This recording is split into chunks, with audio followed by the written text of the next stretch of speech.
Hello, everybody, and welcome back to another one of our games. We are playing Pathfinder 2 in a kind of West March style campaign that I decided is going to be called Vigil's Remnant.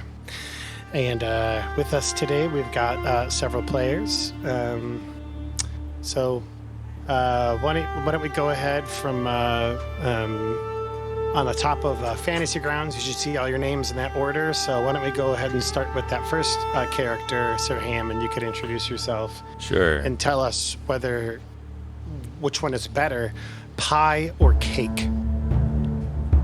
All right. I'm TheBeez. I'm playing Sir Hammond, the Paladin of Iomade, and I'm honestly not a huge fan of either cake or pie. I mean, I won't say no to either, but like when I was waiting tables and there was a birthday, and they'd be like, "Oh, here's a slice for you," a table I'm waiting on for a birthday party. They think they're blessing me with a cake, and I'm like, I just bring it to the back and give it to everyone else. I could take a leaf cake and pie. Okay. Yeah, same. Okay. Give me some potato chips. So we found out that Beez is a heretic. Yeah. You know what? I like pie because pizza is a pie. It's true. Next person, go ahead. All right, I'm Jester. I'll be playing Maji Ward. I am not normally a caster type. I will probably die. But as far as it goes, pie or cake, my favorite dessert is pumpkin pie, but I'd have to go with cake. I do like Okay. the pumpkin pie. You got German chocolate cake, you got tiramisu's a cake, you've got so many different types of cake, but pie, you've got 2-3 consistencies. Even cheesecake's a cake. Okay, cool. And finally, we have our final player. Go ahead, my friend. I am Rogue. I am going to be playing Azgrymn the Pale, who is a ranger and a tortured soul. Like most of my characters, of course. And as far as pie and cake, I love them both very much. But I've become a new fan of pie recently, actually. With the rhubarb pie, my first try of that was on like last year, and I was like, "Ooh, yeah, that's some good stuff." It sounds delicious. Sounds super delicious. Cool. And I am your friendly neighborhood GM, ThePrankster, and I enjoy pie. I like the flaky crust. I don't know what it is. I think that's it. I'm the odd man out. Let's see how it is. It's okay. Everybody is entitled to their opinion except Brandon. So we're good. Unless it's wrong. Unless it's wrong. You're entitled to your opinion unless it's wrong. Like American politics. There we go. Bees. All right. Yeah. So, guys, we are going to go ahead and continue our session. And I've got a few surprises in for you for how I kind of want to conduct this. And, so why don't we go ahead and dive right in. I set up a lot of stuff last week, and once we get to a certain point today, it's pretty much going to be you guys pushing the story with me just kind of like reacting. It sounds kind of weird, but I think it should be fun. But you know how we play, so well, you prepare shit and we go completely the opposite direction. Well, that's why I just decided to not prepare at all. It's just easier that way. So, as you recall, last week you made your way, all of your characters were in Vigil, which is a small town on the edge of Last Wall. Let me go ahead and bring up that map for you. You can see Vigil is right on the cusp of a place called the Gravelands on your map. Now, during the time that you're set in, it's really called Last Wall. It's the nation of the Last Wall. But Last Wall has recently fallen to the troops and the machinations of the Whispering Tyrant. So much so that last week, as you as refugees on the run from the Gravelands or what have you, made your way there for whatever your reasons. Unfortunately, the Whispering Tyrant was not done with Last Wall and its last stand of Vigil. And though despite being on the opposite river, which you can kind of see if you go into the map enough, he is undead. And he sent them underneath the river because they don't need to breathe, eventually causing an assault on Vigil, totally overcoming it with the amount of troops that this Whispering Tyrant had in his possession. 3 heroes stood atop the wall: a small mouse, rat man, a human ranger, and a very strong, very ferocious orc, who was immediately killed by the Whispering Tyrant with a what? I said so strong, so strong. He was so strong until he was immediately killed by a level 25 creature or thereabouts. But let's just remember the little rat survived. It's true. The little rat survived because of a natural 20 on a fortitude save. And that's good. That's good. I'm glad he survived. Honestly, I was super nervous about how it would all go down, but I like how you guys reacted to it. TheBeez' orc was immediately killed, and he was such a good sport. He rolled a new character while we were playing and managed to get it at least competent enough and up to date enough to be able to engage in the rest of the session. Because he's a pro, guys. Beez is a pro. You should know that. He's a good guy. You were sent into a small town in kind of the southeast corner of Last Wall, where you were tasked, essentially, with doing your best to get all of the people out as soon as you possibly could. That was the goal. That's why you were sent there, as well as to hold back the line as much as you could. Now, I think he rolled another, very high number, maybe a natural 20 or something, but the... Jester's wizard cast Ray of Frost on the river, which he rolled very well on and froze a large section of the river, which is why you guys fought the amount of troops that you did and not more, because it could have been a lot worse. Put you in an awful, awful, terrible situation to make myself laugh, but you guys did well.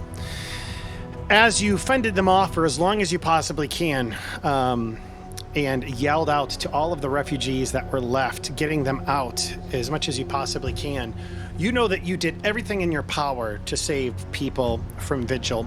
And as you make your way into kind of the foothills of Vigil, which you can kind of see on this map, which I'll show you again, making your way north just to get out of the city, one last look back and you see the Whispering Tyrant touching a tower, the tower that so represented Vigil and stood as a spire of hope for so many people, as it crumbled to the ground. And unfortunately, you, as well as the people that you saved, as well as others that escaped the city, are all that's left from the city. So that is where we left it last week. But you know what? That doesn't mean that's where we're going to leave it for forever. So I'm going to share with you guys a new map that was expertly crafted by my hand, as you can tell here. Yes. You did do that? Just kidding. You know what? I don't appreciate that. And I'm going to... Kill your character. I'm going to kill your character again. So, Jester, you're muted. You're muted. I thought we left the random hand-drawn maps up to me. No, it's way more fun doing it this way. Funny enough, I forgot that I actually have Campaign Cartographer, which lets me make actual nice-looking maps. And I was like, no. I remembered it earlier, but didn't have enough time to utilize it. So I was like, this will be good for tonight. Wait, so eventually, what do you mean? This isn't done in Campaign Cartographer? Wow, a lot of sass. A lot of sass tonight. A lot of big talk for the party tonight. Yeah. Hold on, I just need to make some alterations to my table really quick here. Just give me a second. Everything just went up 2 CRs. Yeah. Whispering Tyrant follows them. Just kidding. So here is the gist. You have been traveling with these refugees for 3 days. It's about the 4th. Actually, you know what? Let's do this. Let's get have our first roll of today. I need somebody to roll me a D4. No, let's say D6 in the die rolling table. Anybody who wants to do it. 3 days. Perfect. Okay, move you back closer to Vigil. So you guys have been traveling for about 3 days into kind of the wilderness of this area, just doing your best to kind of get away from Vigil. All three of you doing your best to kind of keep the refugees that you have in tow with you safe. Now, on that note, I'm going to need each of you to roll me, let's say, that sounds good. Each of you roll me 3 D4s. Because you saved about 9 houses worth of people. I thought I saved a lot more with the whole running through the area. I mean, you saved about 9 total. I'm just giving you Funnel. each 3 rolls. Yeah. Is there a way I can do 3 of these at one time? Right click. Yes. that dice. As you're right. left. Yes, as you're left clicking and dragging a D4, right click it in your hand. It will multiply it 2 times. There you go. Because rogues. My gosh. You guys should. You guys literally all rolled the same exact same thing. 1, 4, 3. Just That's a different weird. order. Yeah. Okay. It's pie As day. you make That's how Pie. in sync this team is. It's how in sync you guys are. As you make your way out of Vigil, you have about 24 refugees in tow, a third of which are children. So you have about 16 able-bodied adults and about 8 children in tow. The rest of everyone just kind of like spread into the foothills, kind of like all over the place. You know that there's tons of refugees in all throughout kind of like these surrounding areas, but there are 16 of them in tow with you guys. You know that you can essentially travel 1 hex per day with the refugees in tow. You know that they're probably not going to be super great at taking care of themselves. And they're kind of in your care, for lack of a better way of putting it. What I have before you is a completely blank map, and we're going to explore the surrounding countryside together with a bunch of tables that I have come up with. And so here's how it stands right now. For your group of people, and I don't want to get super duper into the nitty gritty of it because that could be super annoying, but you have about 5 days worth of rations to feed everybody in tow with you. It's going to be up to you guys to use your skills to kind of keep everyone alive, to explore the surrounding area. There are encounters in the surrounding area. There are various different types of land in the surrounding area. And essentially, when you decide, and if you decide to do so sooner rather than later, you can even say, you know what? We need to make a new place. We need to make a new Vigil, or we need to make a new town. We need to get these people settled. At which point, there'll be even rules for you guys to be able to exploit the lands that you've explored and found surrounding you. So right now, this is a little bit like a strategy game with your characters as the leaders. All 3 of you are essentially going to get 1 action, let's say 2 actions per day for like a morning and kind of an evening, a morning and an afternoon phase. Morning, afternoon, evening phase. You get the idea. You can use those actions to try and explore the surrounding areas. You can choose to use those actions to try and exploit the surrounding areas based on what you found. You can use those actions to try and encourage the group, because one of the things I'm tracking here very loosely is refugee morale. And as you can imagine, their morale isn't super high right now. So we're kind of off the reservation here in terms of what I know for Pathfinder 2e mechanics, but I think this is going to be more fun. You guys tell me what you want to do. We're going to come up with a skill. We're going to come up with a DC associated with it, and I'm going to tell you whether or not it's successful. Or maybe it's not as successful as you'd like it to be. Maybe it's more successful than you'd like it to be, or that you planned it to be, rather. So, sky's the limit for what you guys want to do with your characters and how you want to proceed from here. In the evening, every day, there's going to be a small attempt to role play as well, as refugees come to you with various things. I love you, son. All right, so it is essentially day 4 that you have all been on the run from Vigil. You have these refugees in tow. You can tell morale's not super good. You have about 5 days worth of food. You guys are still on foot. There's no real initiative, so whoever wants to go first, that's fine. We just need to make certain that everybody gets at least goes once before we go again, so that we can do a morning phase and an evening phase. Does that make sense? Mm-hmm. Everybody on the same page? You guys are seasoned enough that I think we can make this work out. All right. The game is yours. Tell me what you'd like to do. I'll go. Okay. All right. So, with my background being that I can combine spells for usage, Okay. I have one that I find very interesting, and I'm not sure how I would use it, except for I just think I came up with something. So I have a spell called Warp Terrain, which of course is a verbal somatic. But at the same time, what I'm going to do is I'm going to choose an area. And within that area, I'm going to warp the terrain to the point where any, game animals, be it rabbits or birds or even deer or boar, whatever it might be, affected within that area, are now affected by this warped terrain and they start to run. Then I want to cast... a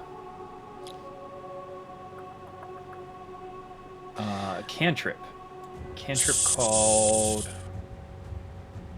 Electric Arc. Okay, so here's what we're going to do first. Let's find out what kind of terrain you're in. Who wants to roll the d20 to find out what is exactly in this square? Let Jester do it. He's acting. All right. 4. Okay, so pretty simple. You guys are in some just grasslands right now. So I go ahead and roll me a survival check to see what kind of animals are in the area, or if you're able to find any. All right.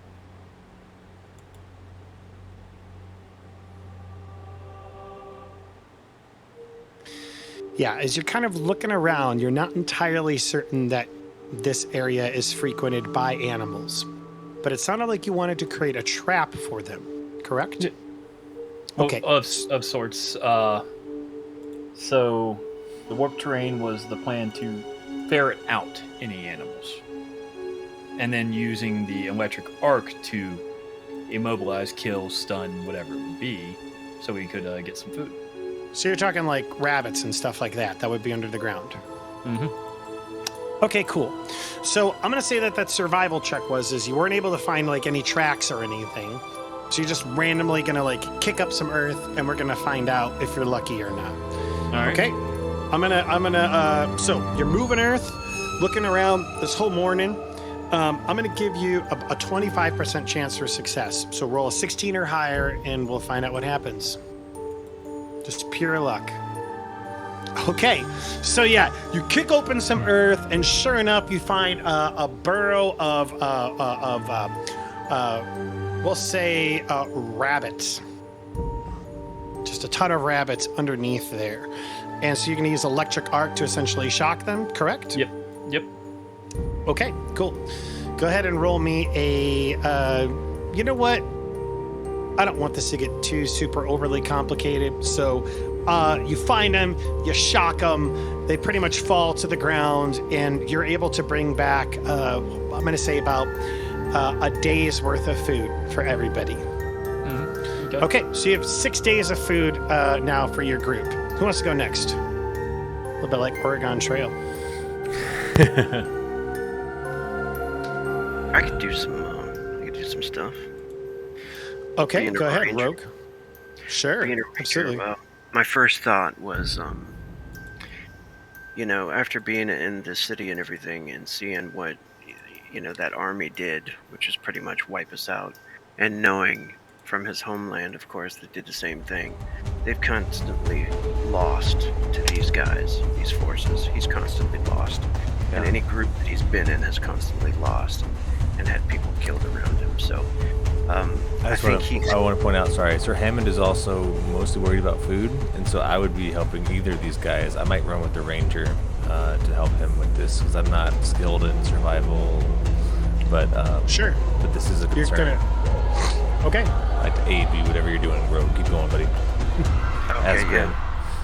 Yeah, I was thinking, like, maybe, and as well, when the Ratkin brought up, survival and stuff, I'm pretty good at it, and maybe in the future, the ranger can help out with that. But at first, I was thinking of maybe like finding a secure place for us to hide, or like a place to hide these people, from, or even make shelters for them or something. Or if we can see on the horizon any place, maybe there's any forest terrain or some place, if you're stuck in the grasslands, I guess the best place, the best thing to do is like look for some lower terrain or something, or make some, little hovels underneath the grass, or, tiny little huts or whatever to hide under, under the grass, Sure. things like that.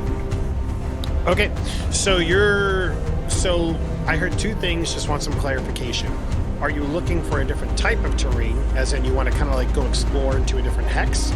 Or are you just going to kind of make do with what you have and try to make defenses or hide them right now? Are we thinking about traveling further on? I think that's Sir Hammond is concerned about the Getting away further out we get, the safer we'll be, surely. Yeah, me too. So we might be just on the run right now, so maybe stealth is more important than building hideouts at the moment. I think that's wise.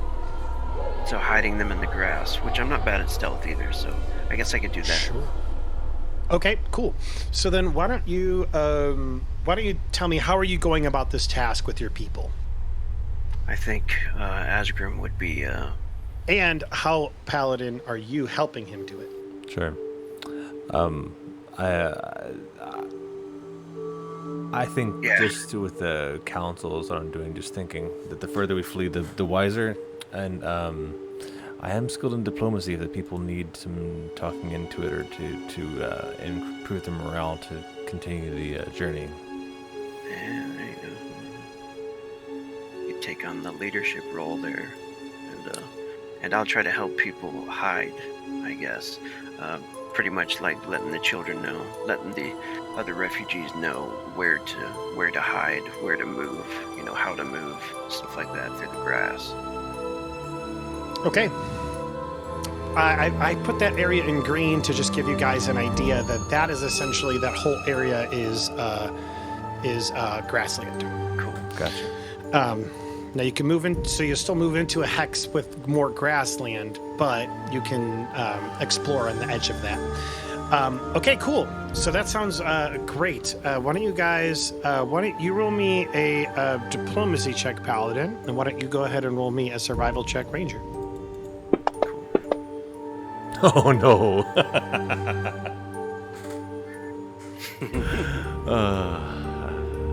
What the fuck's wrong with you people? Diplomacy. Okay. Hell yeah. All right. So, Azgrymn, you begin making kind of carving out, kind of like dig into the soft earth. It is grassland after all. It's not terribly difficult. And as you're doing so, you realize that there's kind of that you can kind of like it's going to be really easy for you to do this, as well as kind of like using the grass to just like put over, you know, you can kind of like dig in just not terribly deep and make everybody obscured very well. Sir Hammond, go ahead and roleplay your one diplomacy check for me. I think I was just reading all this great stuff about Iomade and Paladins, and I was inspired earlier today, and now I'm coming up with nothing, which is appropriate. I want to inspire. See, you must keep your chin up. I know that things look bad, and they are, but there's hope. There's hope, damn it! Maybe I'm making them feel bad for just being human beings, and whatever they're not all human beings, but just for being humanoid, and, not letting them grieve appropriately, just not being a very tender. I imagine I imagine like you're kind of stumbling over your words. It's not going very well, and then one of the men essentially looks at you and be like, "Fuck you! You're supposed to keep him at bay!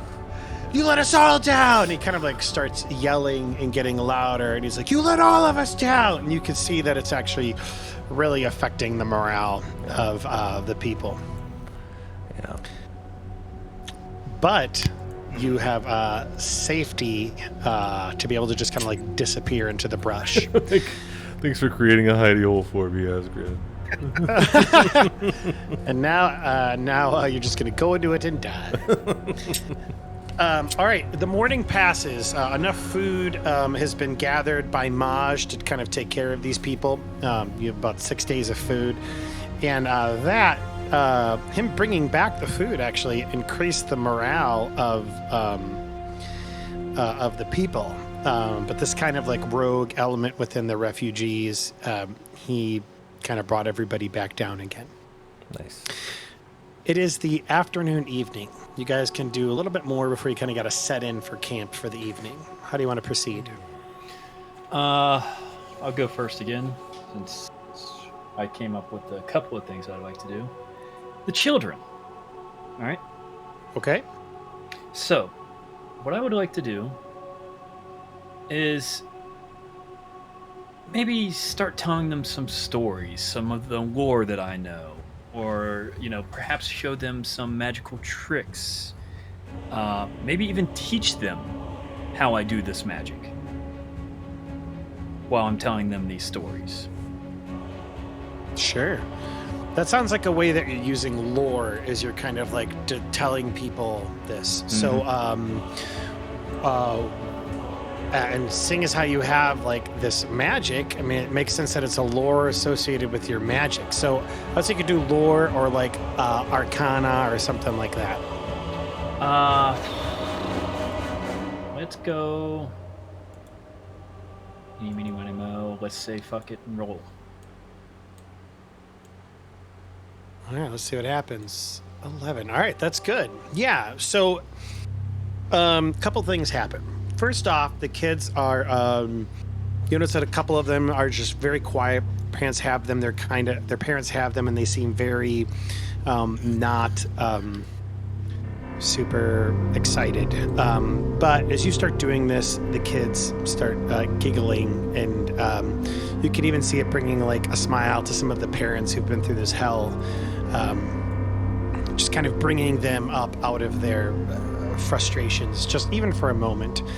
Go ahead and roll me an intelligence check, Maj. Alrighty. I'm going to go ahead and roll this.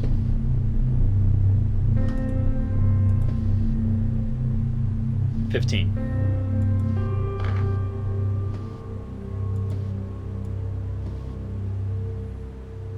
Okay. Out of all these kids, you realize that one of them is kind of like picking it up. Even some of the simple stuff that you have. You realize that two of them, one of them is like exceptionally gifted. just based on what you're able to show. Hold on a second. And then you notice that one of them, like, literally the first time you did it, picked it up perfectly. It appears to be some type of savant. All the other kids are just giggling and enjoying it. Cool. And so that is something that you guys can utilize to the best of your ability, and we'll figure out how that goes too. But it should be fun as we explore this together. What do the two of you guys want to do?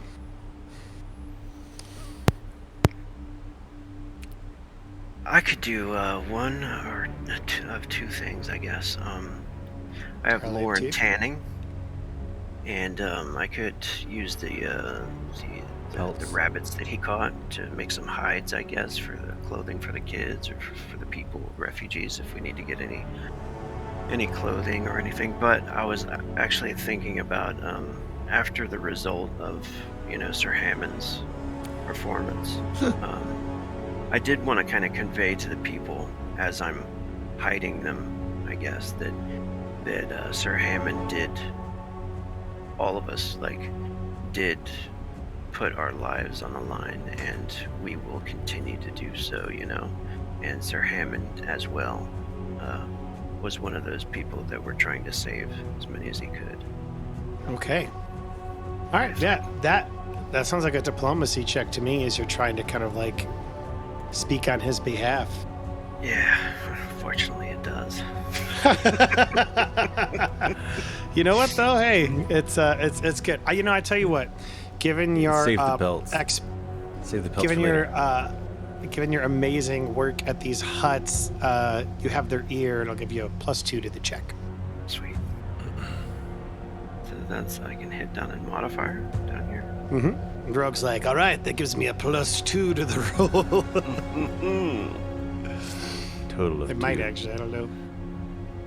+2, here we go. May the gods watch over us. They're not having it. They're not having Yeah, it. They're like, whatever, Fuck Richard. him and fuck you. Yeah, yeah. They kind of just like look at you, and they're just like, you can kind of like sense this like amount of despondency as they're just like, one of them looks at you and is essentially like, we know, but is their fault this happened in the first place?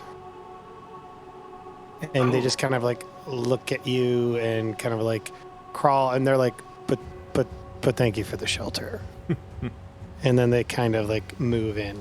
Did he say that it was their fault that it happened in the first place? Is that what he said? Yeah, he said it looks like it, but it was their fault that happened in the first place. Oh. Like the undead were following the knights and the refugees, or More so that it seems like you guys are supposed to be the ones, the last wall, any of the agent, like the knights, the paladins, their goal was to keep him in prison. Like that was the whole purpose of that nation. And so now it's like they failed. And so that's kind of how they're viewing it. Nice. I think That's good. I think Sir Hammond is going to be concerned with finding more leadership since his is failing. He might scour the remnants of people who are here for anyone who might have a leadership role or have some kind of respect among all these people who can just help them with leadership and with organizing this band of people. I'm thinking of a society check. Just to see if there's anyone who's, important. Yeah, among the you know what? crowd. I like that, and I think a society check would be appropriate. So go ahead and roll me. Hey, here's what I'm going to say. Being a public figure isn't going to work. Like, can I find someone who can do it? Well, and keep in mind, you just had one bad check. Doesn't mean that, Fair. like, Yeah. Game's but over. yeah, game's over. Just making a character again. Go ahead and roll me a society check. And what I'm going to say is that the result of your roll, based on low to high, will dictate kind of like the highest prestige person within your entourage. Sure. Let's see how that goes. 11. Not terrible. Yeah. Okay. So yeah, you're looking for around with you and just kind of like talking to all of the various people, and you realize that from that kind of district that you were in, you have what is kind of like the equivalent of a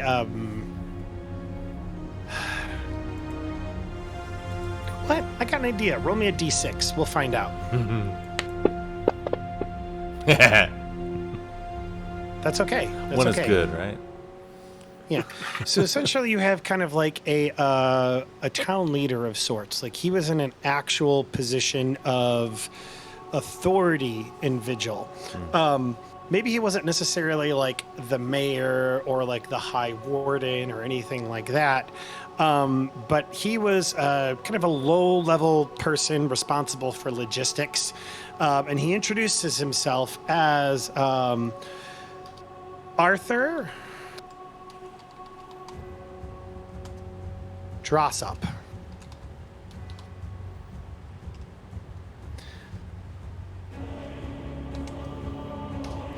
And he essentially says, yes, no, I was one of the people responsible for making certain that it wasn't an elected position. People did vote for me. I did my best to kind of keep the canals clean and open so that our various business people could get in and out as effectively and efficiently as possible with all of our people. Sorry, I'm taking With all notes. their goods and services. So yeah, his specialty, for lack of a better word, appears to be kind of like logistics, getting things to move efficiently, and he is well known by pretty much, or he's known by everybody there, and he is known as being decent at his job. Maybe not like amazing, but decent. Sure. Well, I'm glad we have you with us, Mr. Drossop. Yes. Well, I'm glad that you saved me and all of these fine people in the southeast corner of Vigil. We owe you our lives. And your continued survival will depend on your leadership as well. And he kind of like looks back at the other 20-30 refugees, and you could see him kind of like gulp. Yes, no, you're right. Just because Vigil is gone doesn't mean that its people are. Yes. Gotcha. I will do what I can. And so, what do you kind of want to, what are you hoping to get out of Arthur Drossop? It seems like if he's a logistics guy, he can help us with just distributing the workload evenly so that people aren't distressed. So everyone can kind of pull their load and do their part. Sure. Yeah. I like the fact that that failure, I'm going to work with that failure there. And what they said, I think Azgrym's going to take it as, to heart what that person said, that they're the reason that this all happened. And he's going to start to relate that to his father and his grandfather and kind of, get all depressed about it, I think. I like that, because he grew up in Last Fall, so it makes sense. Like, there's this complacency that kind of just set in, or something. It just didn't go as it was supposed to go. So, I'm sorry if we're so gonna he's pause. taking it hard. Sorry, I just noticed that Irish was messaging the Discord. I wasn't sure if she had a character ready. I wasn't sure, but I just wanted to point that out. Jump in. yeah, absolutely. So that's good. Your failure gives you even more emo-ness to latch on Yeah, to work with. I'm just a failure, damn it. I think Sir Hammond was down, but not. It's very temporary. I think it's just in his nature to be positive that good will win in the end, even if he's not there to see it. That's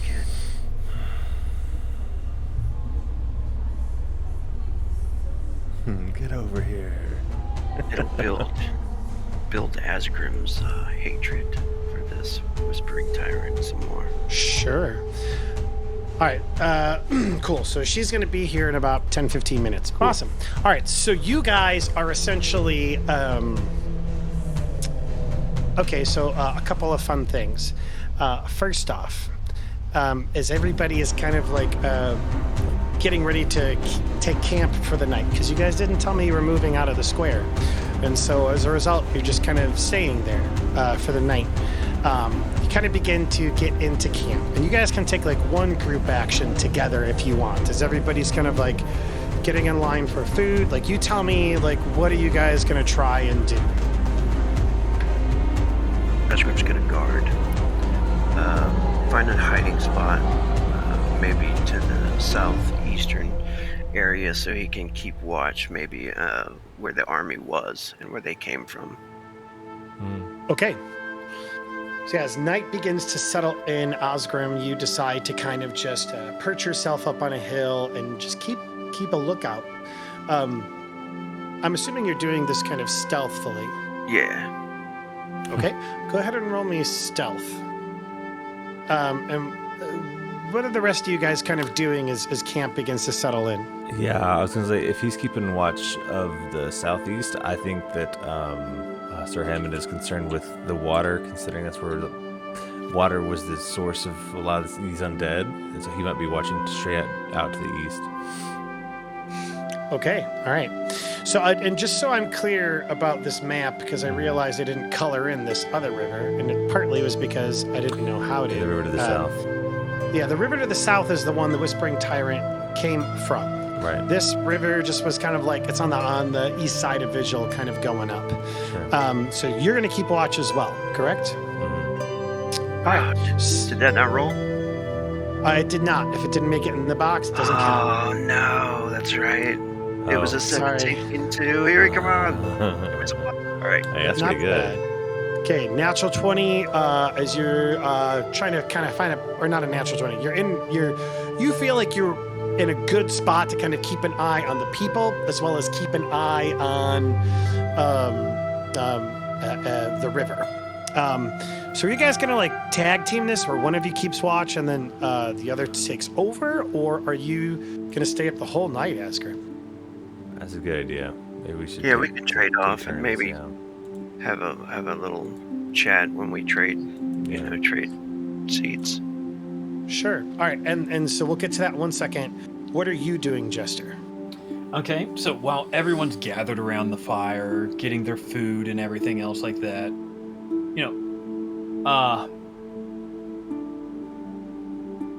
maybe Maj is just standing there watching everyone, and if somebody looked over and saw him, they might see him doing something with his hands and, chanting something. But of course, everyone's seen him do this all day. What I'm going to do is I'm going to cast Infectious Enthusiasm. Now, this has an effect, but that's not the effect that I'm looking for. So normally you get a +1 to your attack rolls and charisma checks during the duration of the spell. Okay. But using this spell to influence somebody, and you can use it to basically negate the benefits of, or negate it. Bad emotions. Gotcha. Oh, okay. Okay, I see what you're saying. So you're kind of trying to dispel the malaise that's over everyone. Mm-hmm. And maybe it's going to make people feel a little bit more, happy and productive because they notice a little boost to their strength. Maybe they think it's just the food. Maybe they think it's the company. Sure. You know what? I will allow that. We're going to need a check to accompany that, though. And so I had an idea for that as well. I'm all ears. Since it is a arcane ability, we could go with arcane. Since I'm doing a spell casting. I'll allow that. It makes sense. Like, you've been working all day, and this will kind of like, you've been doing all these different things, and we'll see how effective it is. Maybe just like at night you're too tired, or maybe it's like a last burst of strength. It was on that 20. Did you see it slide on that 20? I did. I was like, ooh, come on. Keep sliding and stay. All right, so 11. So yeah, you notice that it's not as effective as you would have hoped. People are definitely, like, you could see that maybe it kind of had a degree of success, but not as successful as you were hoping for. But yeah, maybe there's been, like, the best way I can describe it is maybe like there's one woman who's like putting her kids to bed, and every night you've seen her put these kids to bed, and every night you can see this look in her eye that is just kind of like almost dead inside, like, just this is hell going through all of this.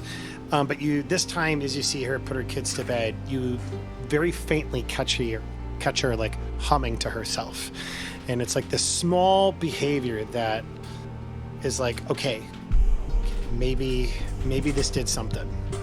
All right. Cool.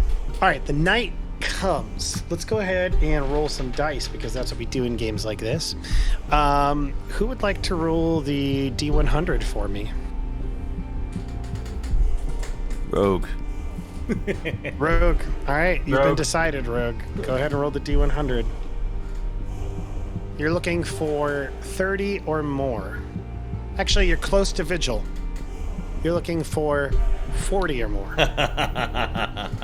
Tomorrow we're marching. All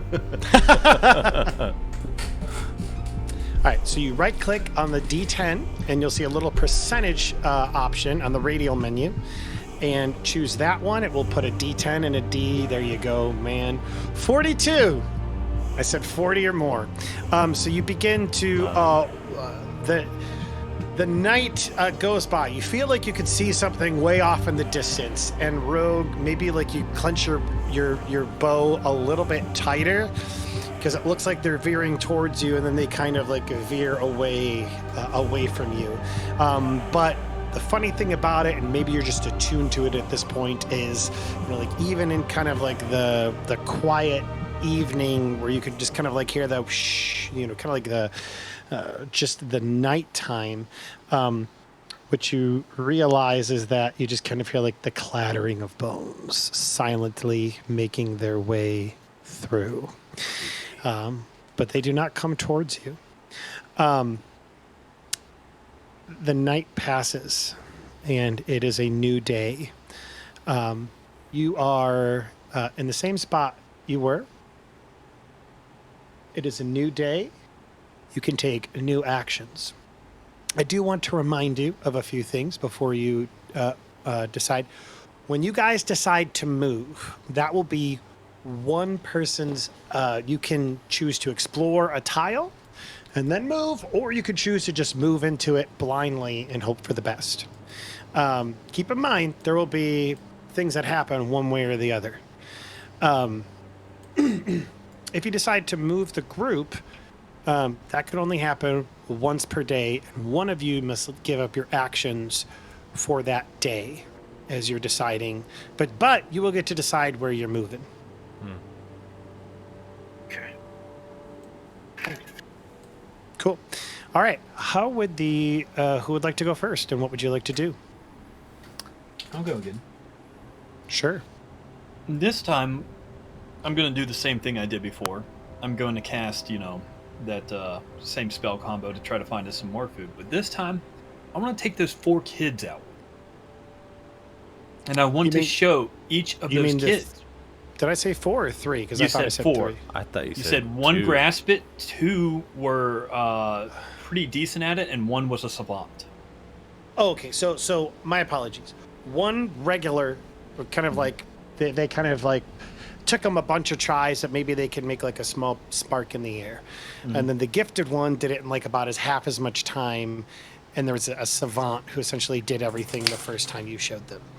So 3. My apologies. Yes. All right. So I'm going to take these 3 kids out with me, I'm going to show them exactly what I'm doing and how I'm doing it, and I'm even going to open up my book and let them read the pages that I'm doing.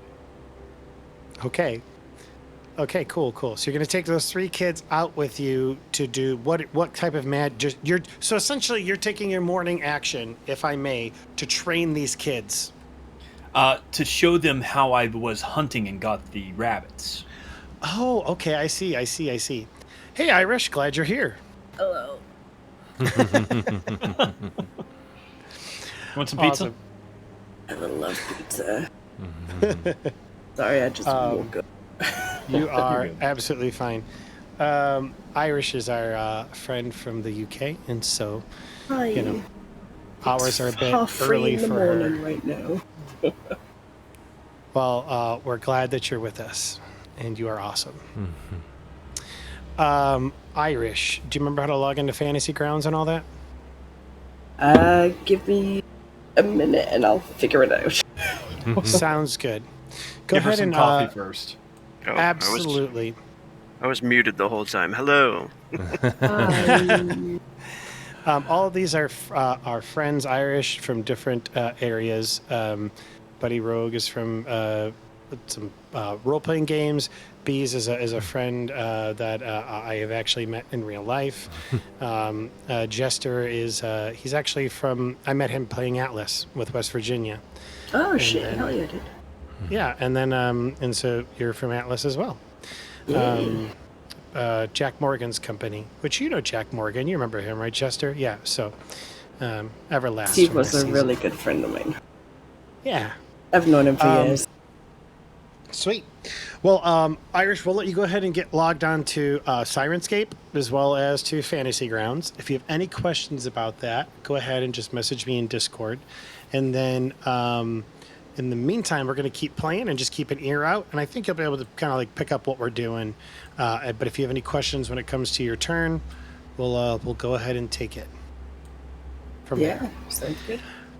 As you wake up in the morning,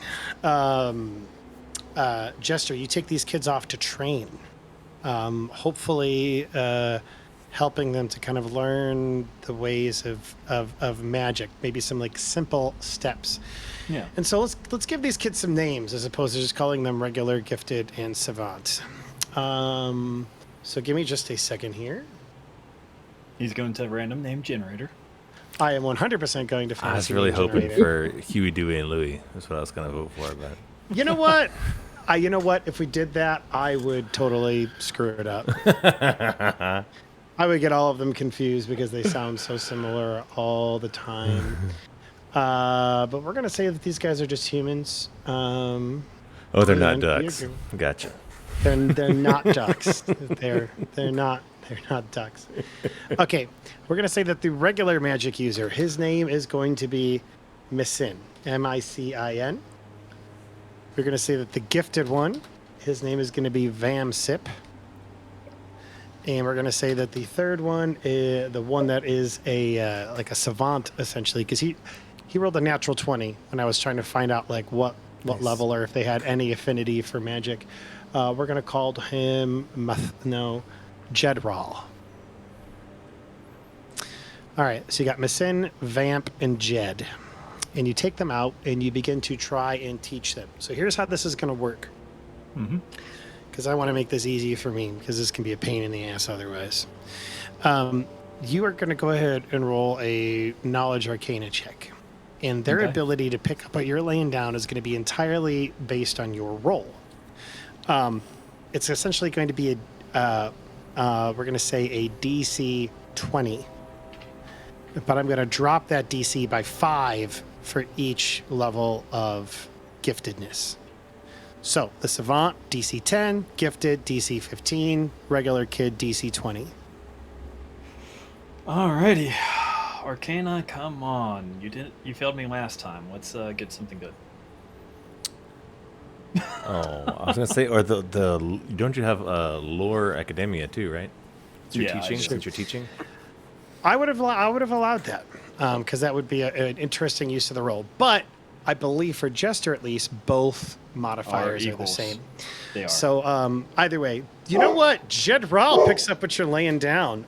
Maybe you're a little bit kind of clumsy about how you're going about it, but he picks it up, and I'm going to... Well, here's what I'm going to do. I'm going to take a mechanic from Blades in the Dark, and I'm essentially going to start like a clock for him for how fast all of these kids will pick up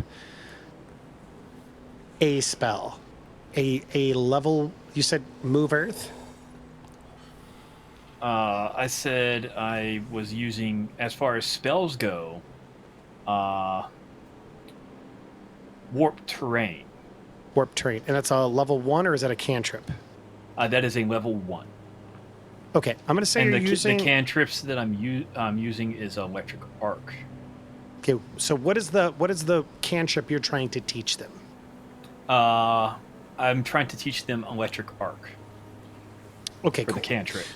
So you get Jedral to make a little bit of a shock, and you could tell that he's picking it up. You're not terribly surprised by that because, hey, he is a Kid. He's a savant. These other guys, though, even the gifted one, he kind of looks at Jedral a little bit jealously, like, man, I wish I knew what the hell it was. You know what I'm saying? But neither of them are really able to kind of pick up what you're laying down. So when I see that they can't pick it up, what I'm going to do is, I've got my book of spells there. I'm actually going to write it down 3 different times and take those pages and give to each of them. Okay, give him homework. Yeah. Okay, so you're giving him homework. All righty. Oh, sweet. All right. Great. All right, so he's spending the morning training these kids. You two guys, what do you want to do with your morning phase? I sing Rise and Shine and give Iomade the glory, and then I ask everyone to march. So I want everyone to march northwest, just as far from Vigil as we can get. Northwest. So you're just blindly marching northwest? I think so. Sure. Yeah. Do you want me to scout it? Do you want me to scout it first? This would be great. Yes, please do. Okay. Is that possible?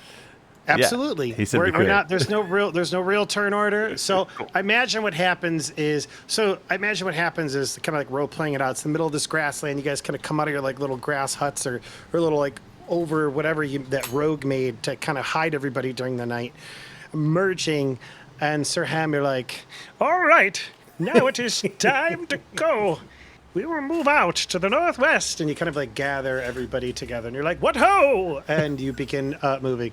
I really should have stuck with that voice. Jester redeemed his points for me to do a funny voice, and so I had to do it.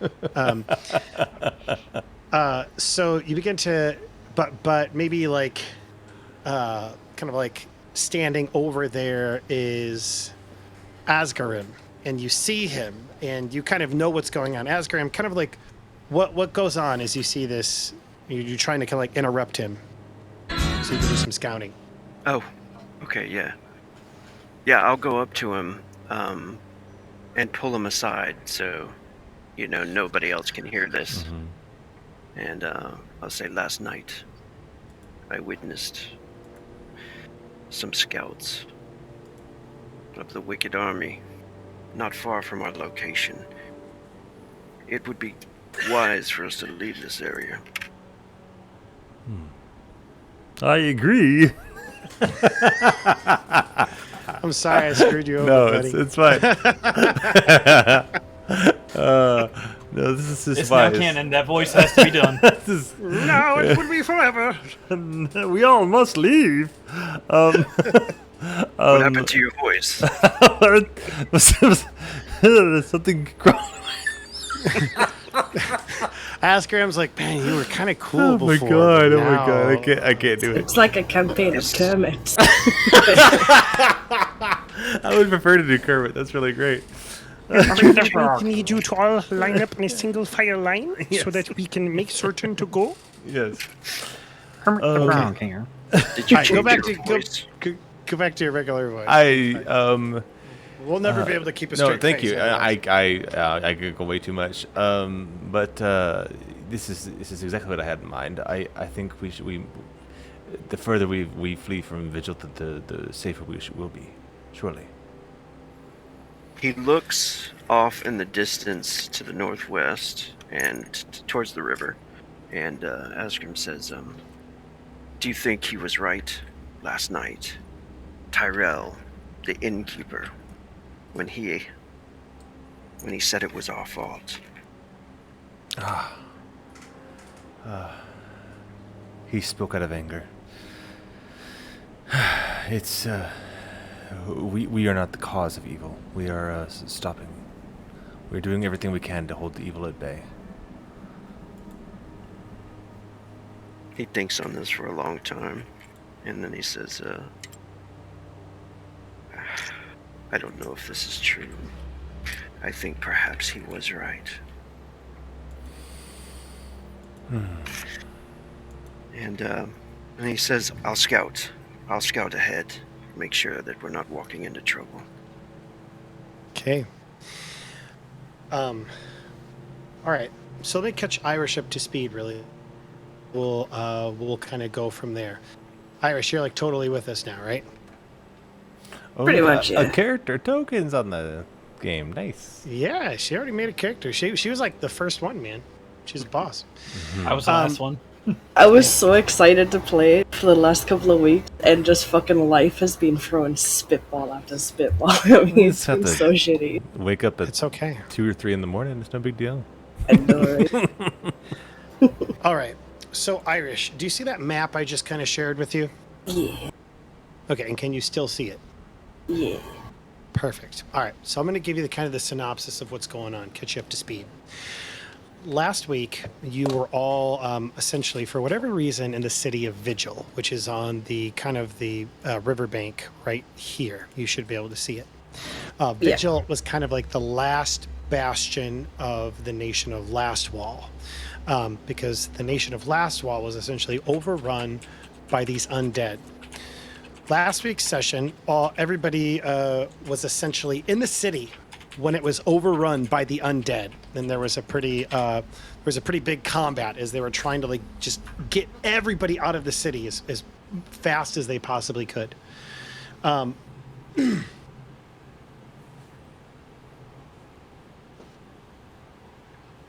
Oh, Jester, that's a really good idea. That's a really great idea. Okay.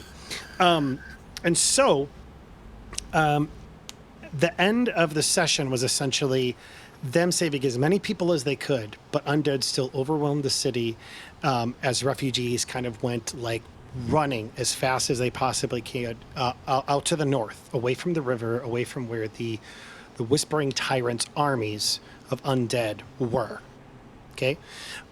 Essentially, what's going on is that everybody here is a refugee. All of you are on the run, and so now they aren't the only group of refugees. There's refugees all over the place, scattered throughout, and so just so you're aware, that's kind of what's going on right now. They essentially are trying to lead this group of refugees in safety right now. So they're trying to keep their morale up. They're trying to kind of like get them food. They're kind of exploring the countryside as they do all of this and take different actions to kind of help out this group of people that they're with. That is what's going on. So that should catch you kind of all up to speed. We're going to get to you in a second. I have something planned for you to get you into the party. So just hold out. Just hold for a couple of minutes, and we'll get you into it. Awesome. No rush. Okay. Got all day now. Okay, so Rogue, where are you exploring? Which hex would you like to explore? Northwest or northeast, sorry. Northeast. Okay, cool. So here's what we are going to do. I'm going to go ahead and do a couple things. First off, we need to get rid of that giant skeleton who doesn't need to be there anymore. Mm-hmm. We are going. We wanted to go northeast, right? I said west, but east might be better. It's fine. I trust your scouting. I just want to get the hell away from the town. So Yeah, I was just thinking there's a water supply, but you no, know. that's wise. Got it. Okay, so you And are also, going... the army came down the waterway, so what's to say they're going to come back up the waterway? So you're going to the northeast. Yeah, Yep. let's do that. That's what we've Okay. decided. Ba-da-da-da. All right, Rogue is exploring the northeast. Rogue, go ahead and roll me a D20, please. Actually, roll me a survival, and then roll me a D20. I love how you made like a bunch of tables for this. That's awesome. Sweet. Nice survival. Yeah, very good roll. Very good roll. Okay, so first off, so here's how I've been thinking about how to make certain I could use survival rolls effectively in this particular setting. Because you're on your own, just ranging, what I'm going to say is that essentially DC 15 is the threshold to be able to just move through one square in one session, or like one phase. If you exceed that by 5, and every 5 by that you exceed it, you'll get to move an additional hex. So Nice. I'm going to let you move 2 hexes, and roll me a straight up D20 to find out what kind of, for lack of a better word, biome you're moving into. 10. Okay, so we've got... Okay. So, Azgrymn, as you are... What the heck happened to my mouse? Disappeared on me. Oh, no. And I don't see it. Is my mouse dead? I might need to charge my mouse. It's okay. I got a cable right here for it. Occasionally, this happens. There we go. That was the trick. He pops it out like one of those guys doing paintball. This empties the clip really fast. He's got extra mice on his desk. Azgrymn, Yeah. you begin to make your way northeast, and you move your way into the grasslands, and it is relatively safe. As you draw closer to the water, what you realize is that the grasslands give way to a rich and vibrant forest that happens to be right on the river. Excellent. So obviously,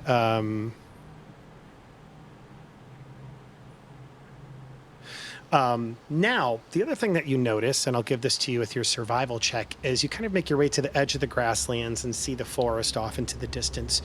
You actually notice a small plume of smoke coming up from the river area. It doesn't look like you would recognize this as a ranger. And I imagine like you're standing on top of a mound, a grassland mound, and there's like a soft breeze that's kind of like hitting your face and whipping your hair up. Like the smell of like the forest and the flowers kind of like intermingles everything as you kind of like step on the soft earth. Like you're in your element as a ranger, and you can just feel all of it. The first thing you catch is like that barest hint of smoke, and then you sure enough see the small plume, and it looks like it's a campfire. It doesn't look like it's a city on fire or anything like that, but it does look like it is a campfire over here. How would you like to proceed? I would like to crawl up on the hill, real quiet like, and hidden, hopefully, and kind of try to perceive who this is, or how many. Okay. You're kind of in a weird in-between place. Not exactly in the hex, kind of like on the periphery. And you get the vibe that there is a small group of people, maybe about 6. But they look to be refugees themselves from last wall. What's more, as you kind of look down on them, they look like they are running. Oh, they're running away from the camp now? they're like you see them. They're like kind of like eating. You see them like drop things, kind of like look at one another. You see a small halfling that kind of like stands against whatever is going, and she kind of like puts out a hand, and you see some type of golden light come out from her hand, and it just drops this skeleton right where it is before she kind of like picks up with everybody else and just starts running. Are they running towards me by any chance? You know what? That is a really good question. Irish, will you go ahead and give me a D6 roll? Okay. Let me figure out how to do this again. Sure. Just pick up the D6 in the bottom left-hand corner. There you go. There we go. Perfect. Taking it. They don't look to be exactly running towards you. They look to be kind of running this way. So just past you. Northeast, yeah. All right, and they're being pursued by some skeletons, huh? It looks like they are being pursued by some skeletons. Is there any way for me to... Or some type of undead. Yes, go ahead. Sorry. Yeah. Is there any way for me to perceive their enemy there? To see exactly how many are chasing them? You know, it doesn't really matter, actually. I'll help them if I can. Okay. Maybe All hop right. up, take one out. Sure. Try to. Okay. So here, let's go ahead and do this. You're kind of shooting outside of your range increment at this point. Like, actually, you know what? I gave you two hexes, so you can actually move into this hex. But this encompasses like a very wide area. Like each one is essentially like square miles. Okay. Multiple square miles, and so we'll say like three square miles, something like. You get the gist. Anyway, as you make your way into there and you're looking down on, you get kind of close enough to be able to pick off a few of them. Irish, go ahead and open up your character sheet if you'd be so kind, and roll me a perception check. That'll be on the main tab of your character sheet. You could just roll the one that says Perception Initiative, or you can go into your Skills tab and roll that one. And so you'll just click on the box underneath the column that says Total, where there's the little die, and you could double click it. Okay, wait, what? It's okay. So Irish, are you on your character sheet? Yes. Cool. All right, do you see the yellow tabs on the right side of your character sheet? Yeah, I'm on main. Okay, go to the one that says Skills. And now okay. go down to where you see the one that says Perception. The row that says Perception, and then there you go. There you go. Pro. Awesome. All right, you're looking back and you're just in such a hurry, Irish, that you just like see like a couple of these undead fall. You don't think much of it. You're just like, oh, thank God Gozer's blessing me, or something in your mind, some type of blessing. What's going through your mind, Irish, as these undead abominations have essentially been like pursuing you since Vigil? You guys have essentially been on the run for 4 days. They keep harassing you. I'm just in that mindset of keeping these people safe and getting them out of the skeleton. Okay. Yeah, and at this point, this small group, we'll say 5 refugees or so, are like, you've kind of like taken them in.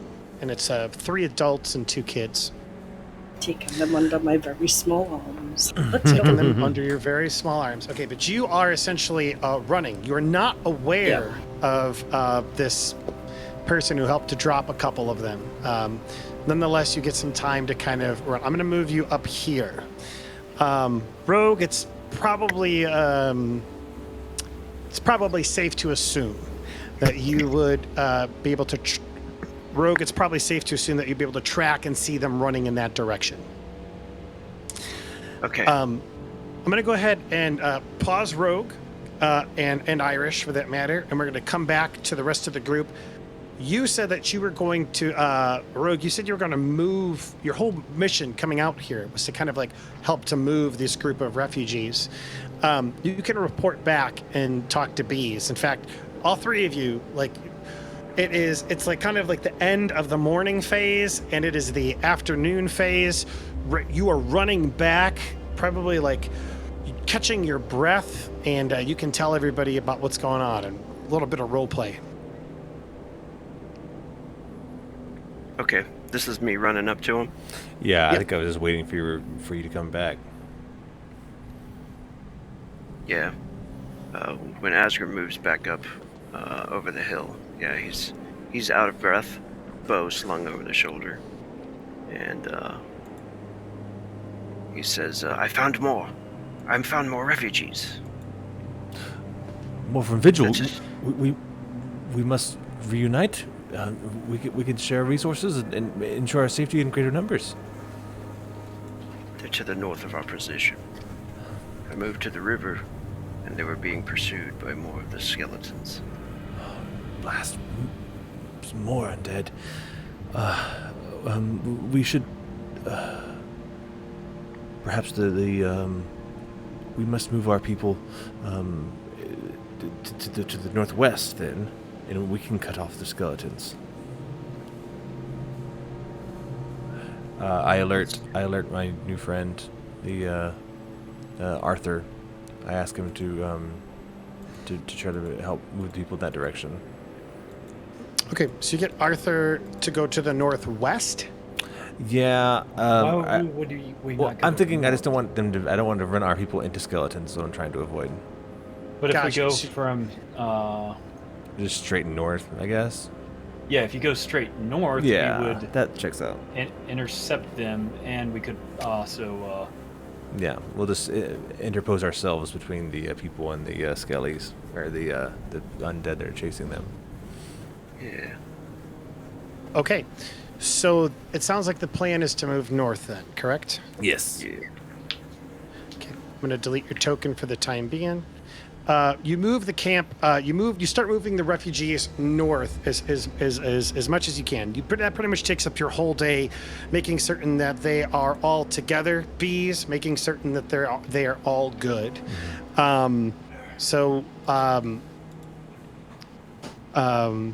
Tell you what. Roll me a diplomacy check. Let's see if we can do better than natural one. Or if you want to try and roll something else to kind of like encourage them or what have you as you're on this journey. I think diplomacy makes sense. Okay, so what are you saying? I'm just telling them that there are more. There's hope. There are more survivors. We can reunite with. There might be family. You know, we're looking for people that we know from town. So, we must press on to safety. I think just lighting a fire under their butts. They've got to get a move on. Okay, yeah, you successfully push them through there. That's gonna pretty much take your day, but you're encouraging. You're doing everything you can. You notice that Tyrell, the innkeeper, who was the one that kind of called you out last time, is just being quiet and listening and going with you. It is the afternoon phase. You guys can try and do some more exploring. You could try and find some more food. What are you doing? Azgrymn, you have a pretty good idea about where this other group is in proximity to you. Yeah, I would like to get them to join with us. Safety in numbers and all. Okay, So I will seek them out if I can. sure. Okay, go ahead and give me a survival check. You are a rogue. It should be a pretty easy slam dunk. You know exactly where they're going. Is anybody accompanying him on this journey now that you guys know about these refugees, or are you letting him go alone? I mean, my plan was to just use my full round to just move people. Like you said, we would, but that was what I planned to do, just move as fast as possible. Sure. Okay. and I think Maj is more entranced with these three children. Okay.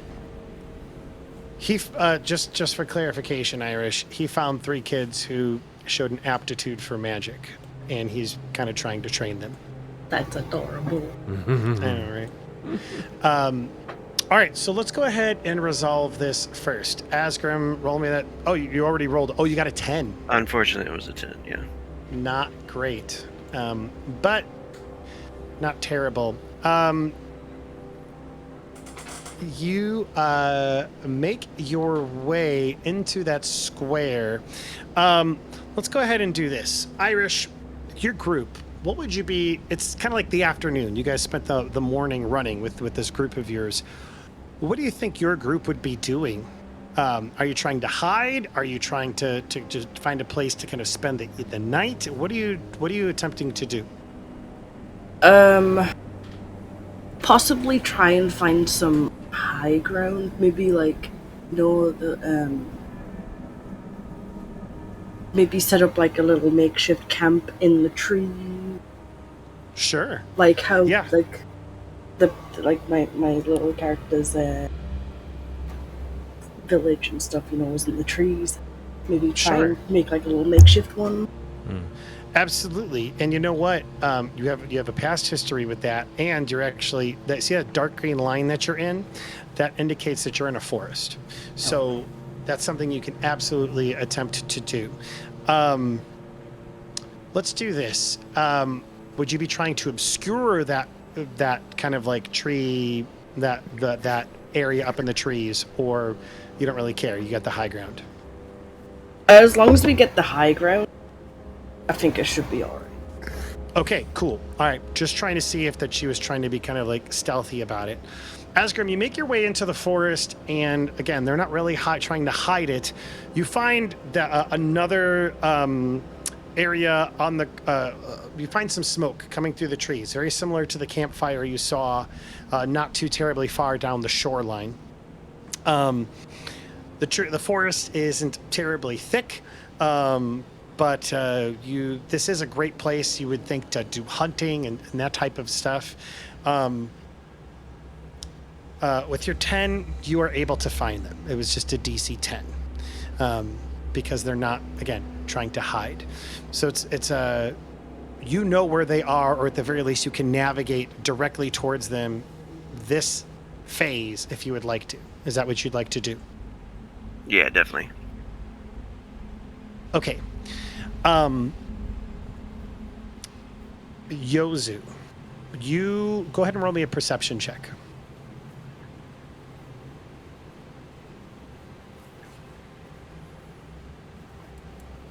Okay.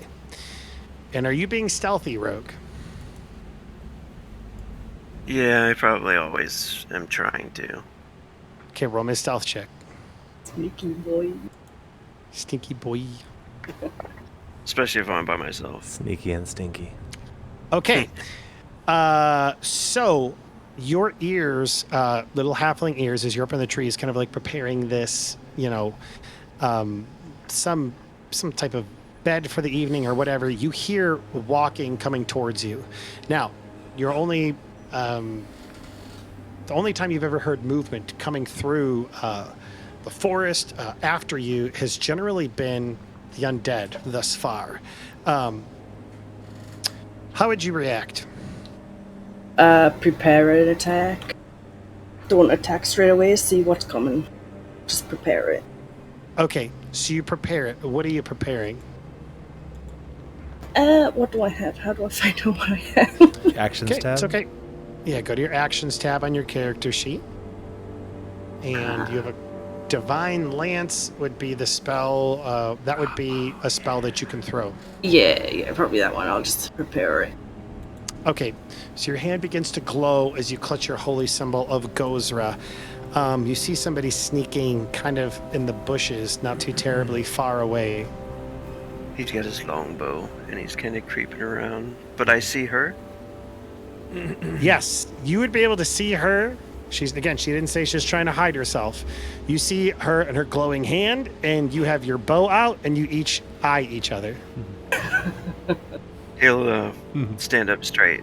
Like, I mean no harm. She'll lower her hands.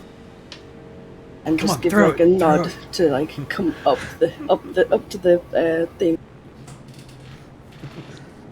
I think I saw you fleeing from the river. From those monstrosities. Yes, it's a little too many for me to handle on my own. I tried to take a few of them out. I come from another group of refugees. Escaping from Vigil.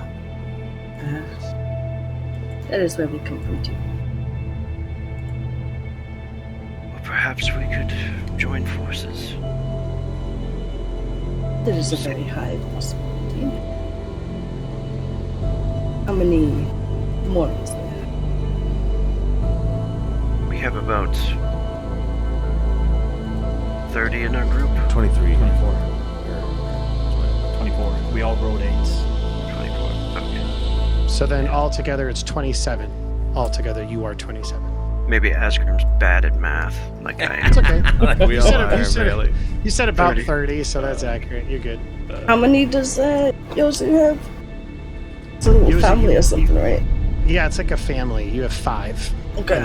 And you are the 6th. So she'll look back at the family. What are they doing? They're kind of like huddled together. You were doing your best to make some type of safety up in the trees, some type of structure, whether it be beds or some type of like makeshift shelter for the night. They're kind of maybe the father is kind of like off, like gathering wood, trying to help you. You can see the mother kind of like tending the fire, trying to cook what rations you have left. Go ahead and roll me a d6, Irish.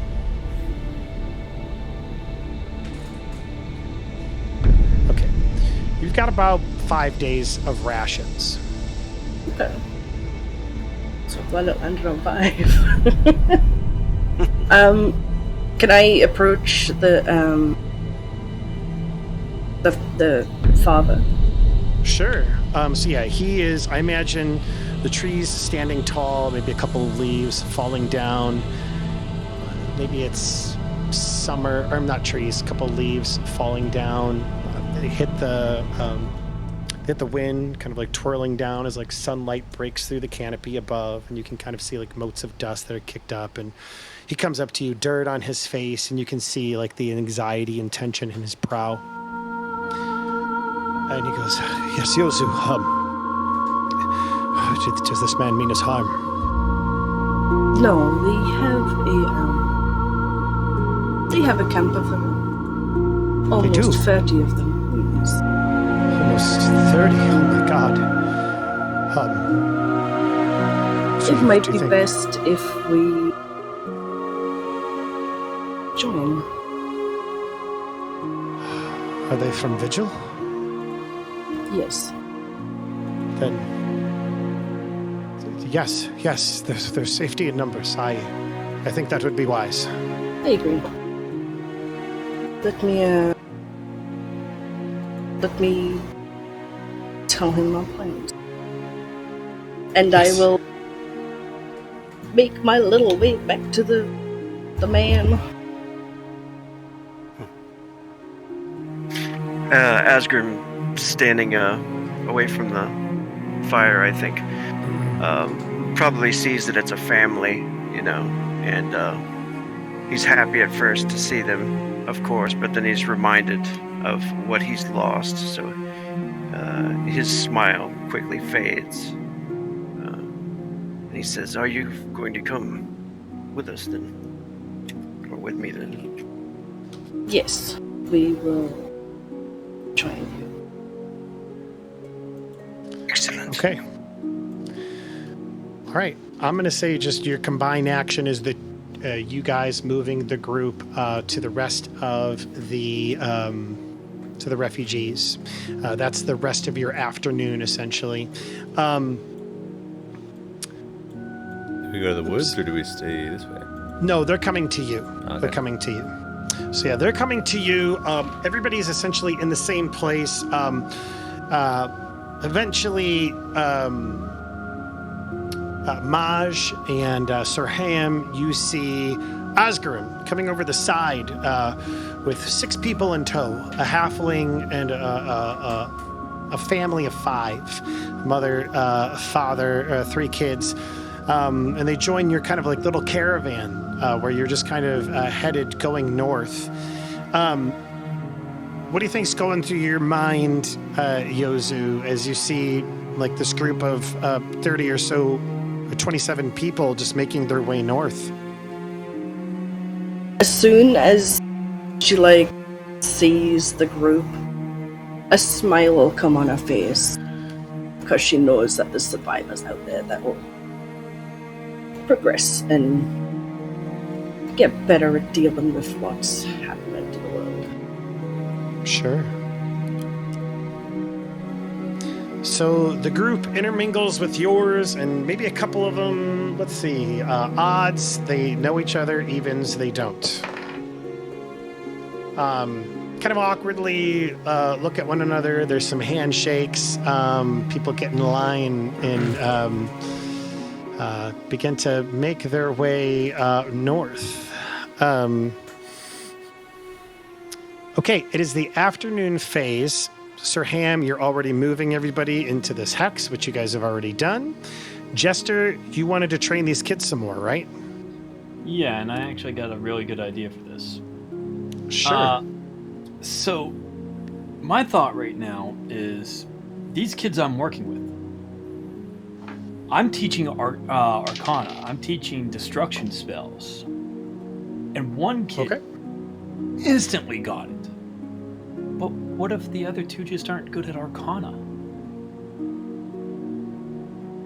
What if I try to find out, probably by the way, whatever,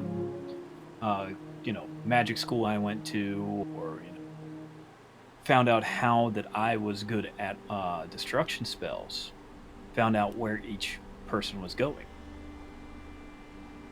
Like a sorting hat kind of deal. Okay, to kind of find out like where their strengths lie. Is that a good way to put it?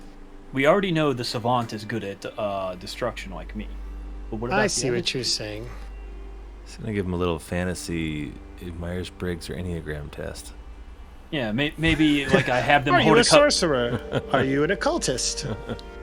Maybe I have them hold like a what anime was it?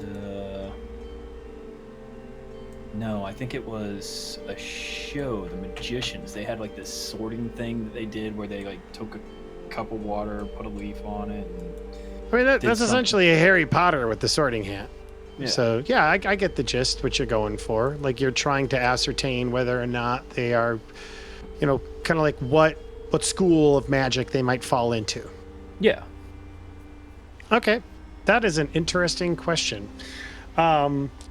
Let's go ahead and we'll say that's your time. Okay, so roll me a d6 for each one. All right. Now, I only want to roll 2 d6s because I know the one is good at the same magic I am. So I want him still practicing that spell that I gave him. Yeah, so he's a wizard. Yeah, that is fair. So you're essentially trying to just do it on these last 2, correct? Mm-hmm. Yeah. That sounds good to me. I think that's fun. It's actually, did I say one D6? of them's going to be a mathlete. I was actually going to say, okay. All right, so 2 force. Okay, cool. I mean, I can still roll the other one if you want. No. I'm just trying to kind of figure this out in my head. Can you roll me 2 d4s instead? I done messed up. All right. Oh no, he messed up. The Kermits are back. Oh no. Okay. All right. So one of them shows an affinity for. We'll say the gifted one shows an affinity for kind of like divinity magic. So somebody who's like just in touch with their god. You know that to be kind of like your standard clerics, oracles, stuff like that. The other one shows. Divinity. The other one shows an affinity for primal. That's like your rangers, your druids, that type of stuff. They're getting in touch with the earth. So that might be part of the reason that it wasn't super successful. They're kind of across the spectrum. All right, and I know that the knight is always talking about his god, and I know we've got a ranger. So I actually want to, hold them aside and be like, Maybe. excuse me, sir? Excuse me, yes? Yes.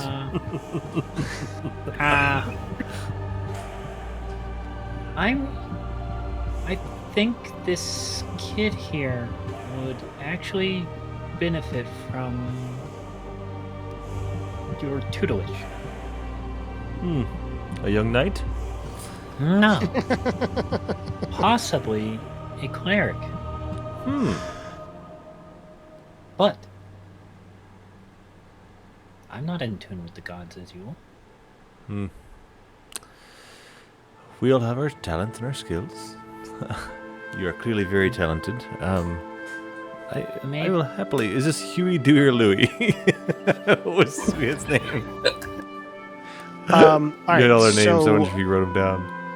Vampsip. Vampsip Oh, is great. a gifted one. I'll take Vamp. Right, I'll take Vamp. names.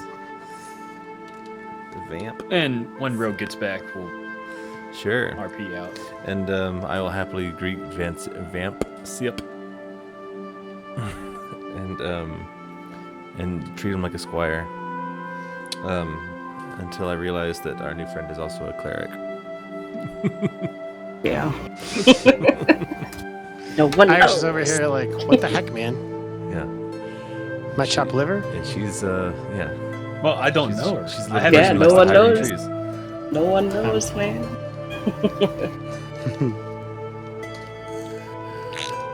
I've been so entranced with the children. I probably didn't even notice that we've now got this little short person here with 6 newcomers or 5 newcomers. It's a good point. It's a real good point. But while we wait for Rogue, Yeah, I'll invite Vampsip to pray with me. It's gonna be super lame. This is the first you need to know about religion. Let us pray. but I go back to my gifted student or my Awesome. savant, and I start working with him. The energy doesn't flow from you; it flows from the ether. The ether creates. The ether is where you draw your power. When you want it, you wheel it into what you want. We might use hand movements. We might use the spells. Asking the ether.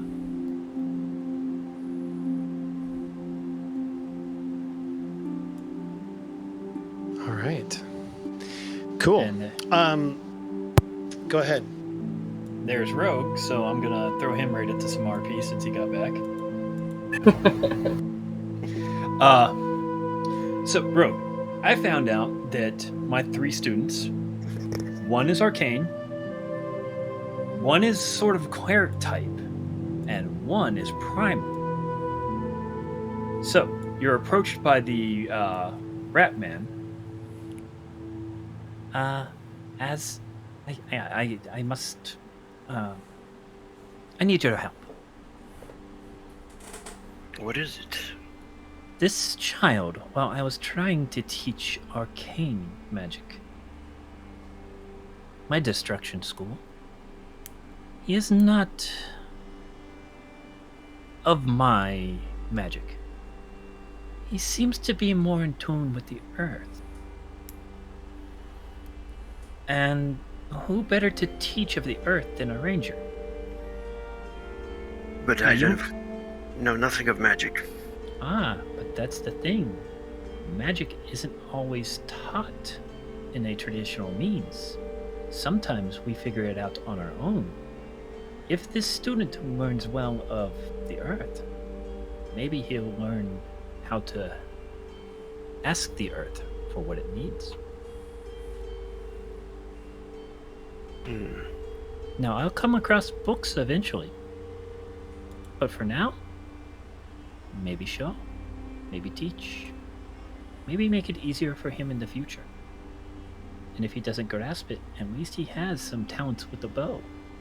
At least he learned some skills. At least he has someone right now to look up to. As we'll look maybe towards the camp where this child is, and then he says, I probably am not the right choice for a teacher, but I do owe you. Then the debt will be paid. We rescued you, and you can rescue the child.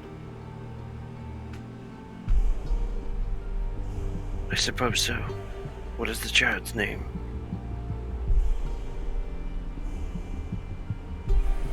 If Chris has a name. The child's name is Missin. Micin. M or N? What was it? Micin. Gotcha. And my child is... What again? Your child's name is Jedral. Jedral. Okay, so I got Jed. Cool. I'm going to make it... So you guys are... okay. It is very possible for you to train these kids and get them to help you. However, keep in mind, just food for thought. These are kids, and this isn't exactly the best means of teaching them. Outside, honestly, of Rogue. Rogue's character probably has the best chance of really teaching these kids. And the reason for that is because this is where you train a ranger. Out in the wilderness. Yeah. But a wizard, you're generally going to be hitting the books and that whole thing. So cool.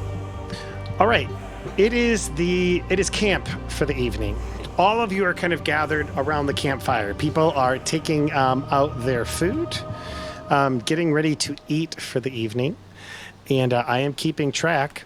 You guys have, after tonight, you will have 4 days of food left for the entire group, including yourselves. And it is, and all of you are kind of gathered together. Tell me what you guys are doing as you're going to get ready to bed down for the evening. Right now, the name of the game is to survive. You guys are just trying to survive.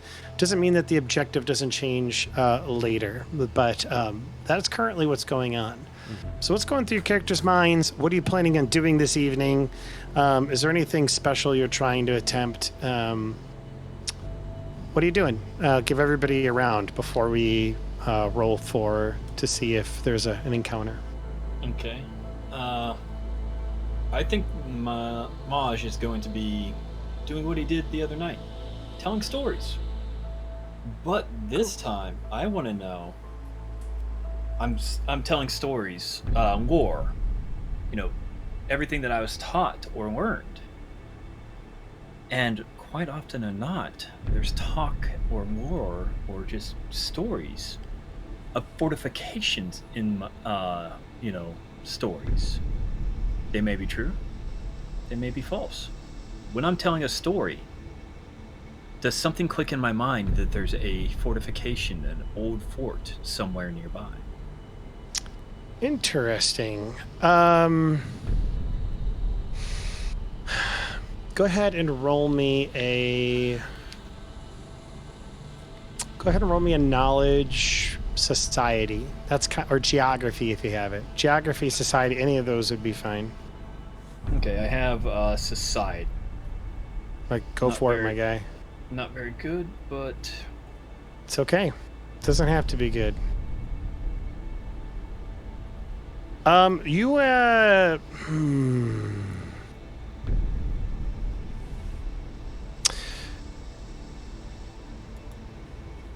Let me get this out for you. It'll help to kind of because I love maps. I love freaking using maps.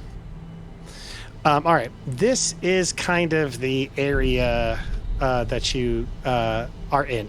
You guys are in Vigil, which is just north of the Gravelands, as we've kind of talked about. You heard of some castles that were even farther out in Lastwall, specifically Castle Farine and Castle Everstand. They're on the edge of the Gravelands. You don't know if the Whispering Tyrant made it that far. So those are the first things that kind of came to your mind. Other than that, just fanciful places that used to be, towns and cities of old that are probably nothing but ruins now in this kind of area that you're in.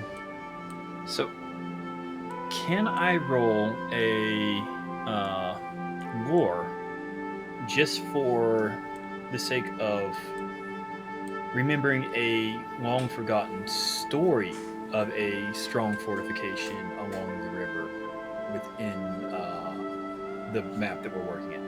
It might be true, it might be false. Might be true, might be false. I'm going to say that you can attempt that tomorrow, but that was kind of your society check. Okay. So that's what immediately comes to mind. Nothing entirely specific other than that. Other than that, the kids are entertained. I'm gonna go ahead and, when I'm done telling my stories, go up to, my compatriots, Sir Hammond, the Pale One, and tell them. Why, I was telling the children one of my interesting bedtime stories, as we'll just call them. I remembered in this area there is a few castles that were once destroyed. Perhaps I could scour some books, learn a little bit more, but right now, maybe we should head in one of those directions. They might be in ruins. They might have supplies. Bandits could have taken them over. Do you know which direction these ruins are? It looks like they're on the other side of the river, to the south, due west. Yeah, if we're looking at pretty much. So that little river, in comparison to the image that I have for you,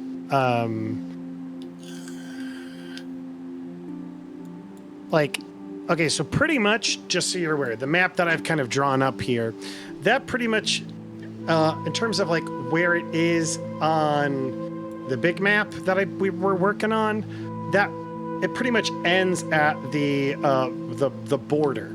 If you want to go beyond that and make it like let's get to Castle Farine or Castle Everstand, that's something you guys can absolutely do. So you know that you could head that way. That is a long journey there, yeah? I got a question, Brink. Yeah, what's up? Since, the trade routes that the Halfling community that I was with, would I have any knowledge of any of these? Would you have any knowledge of the castles that they're talking about? Yeah. Could I, be standing off to the side and just listening in? Given your backstory and what we've kind of talked about, I believe you were kind of up here. So your trade routes were more in Ustalav. But, I mean, you probably didn't just trade with the orcs. I think it's safe to assume that you've probably traded with Vigil. In fact, maybe that's how you ended up in Vigil, at least this particular time, was, you were bringing refugee relief supplies only to have it overcome while you were there. That Castle Farine, you probably did some trade with them as well, and you know that they were good people. So, I mean, that there are some roads that you could walk, and you could even take the river to get there as well. Okay. But how safe the river is an entirely different question. Okay.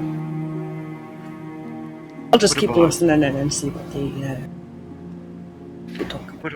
What about settlements and stuff, not that large, that aren't on the map there? Would she know about anything like that?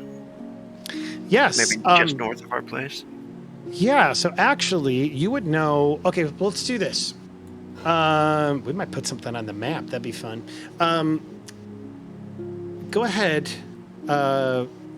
Irish, and give me a. Let's see what kind of skills you got. Like knowledge, geography would be good. Knowledge, society. Give me a knowledge society or just society roll. Okay. Not the best. It's okay. Maybe you roll good. So yes, she knows about several smaller villages up here. Irish, you specifically would know that there are several small villages, maybe like 100 or so folks a pop, and they're kind of scattered throughout this area. Nothing huge, mind you, but small villages scattered throughout this the grasslands and kind of this country. Okay, which area? Because I can't see where. So pretty much like anywhere in here, you know that there are like 3 or 4 small towns or villages just scattered throughout the country. Okay. And I tell you what, you rolled a 17. So let's go ahead here and roll. I'm going to roll. I tell you what, Brandon, roll me a 10. Irish, roll me a 10.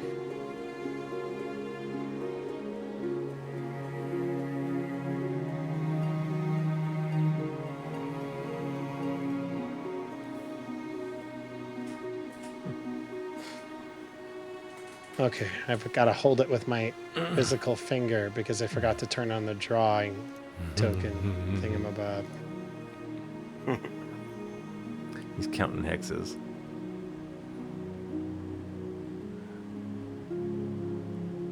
There it is.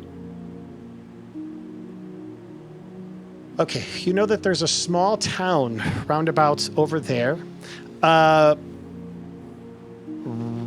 Rogue and Jester, roll me 2 10s. All right.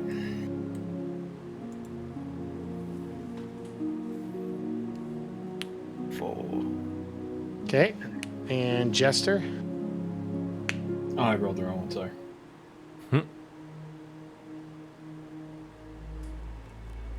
4 and 4.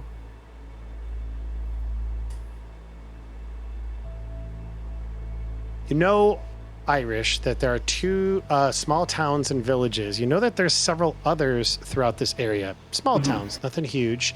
But coming to your head is at least 2 towns in that general vicinity. Okay. So we're heading in the right direction. That was a good. That was a, you know what? Hero point, Irish. That was a good use of your character's backstory and clever check there. So essentially, it's 1 reroll whenever you want it. Okay. Okay. So anybody else? Anything you want to do as you guys bed down for camp? I would like to get to know these characters some more. Yeah, it's definitely Sir Hammond wants to be hospitable to our new friends. All right. So you're just trying to get to know the new family that joined you, or any of the refugees, just to be clear. Yeah, I guess any of us, if because I don't really know Sir Hammond or Maji that well either. Maybe talk to them around the fire for a little bit, but definitely after that, I would want to take watch and just keep vigilant. Take first watch, perhaps. Sure. Okay. After we sit around and talk around the fire or whatnot. So, So you guys, after a long day of doing all of this work, I imagine the 4 of you are all around the fire. Irish, your character, Yozu, is quickly kind of like, grafted in, is kind of like one of the leaders of this group, given your help with those 5 folks. And there's like 4 logs as you're all sitting around the fire. You've just grabbed your food.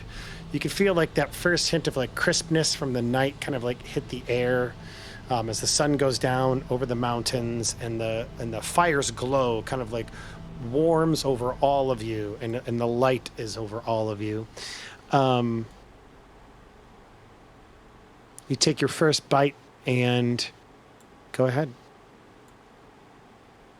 She's gonna be sitting there on like a little log stump, kicking her legs because like she's too short to reach the floor.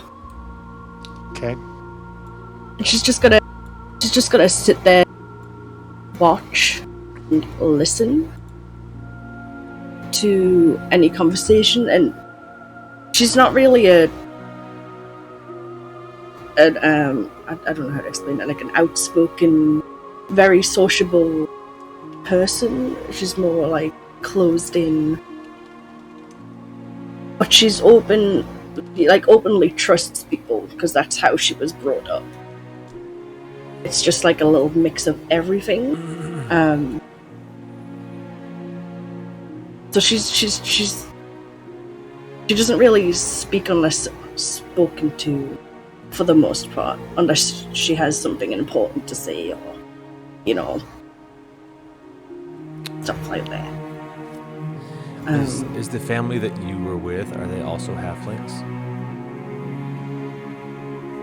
You know what? That is a great question. I'm going to roll a luck check, and we're going to find out what race they are. 1 through 10, they're human, and anything else, they're a different race.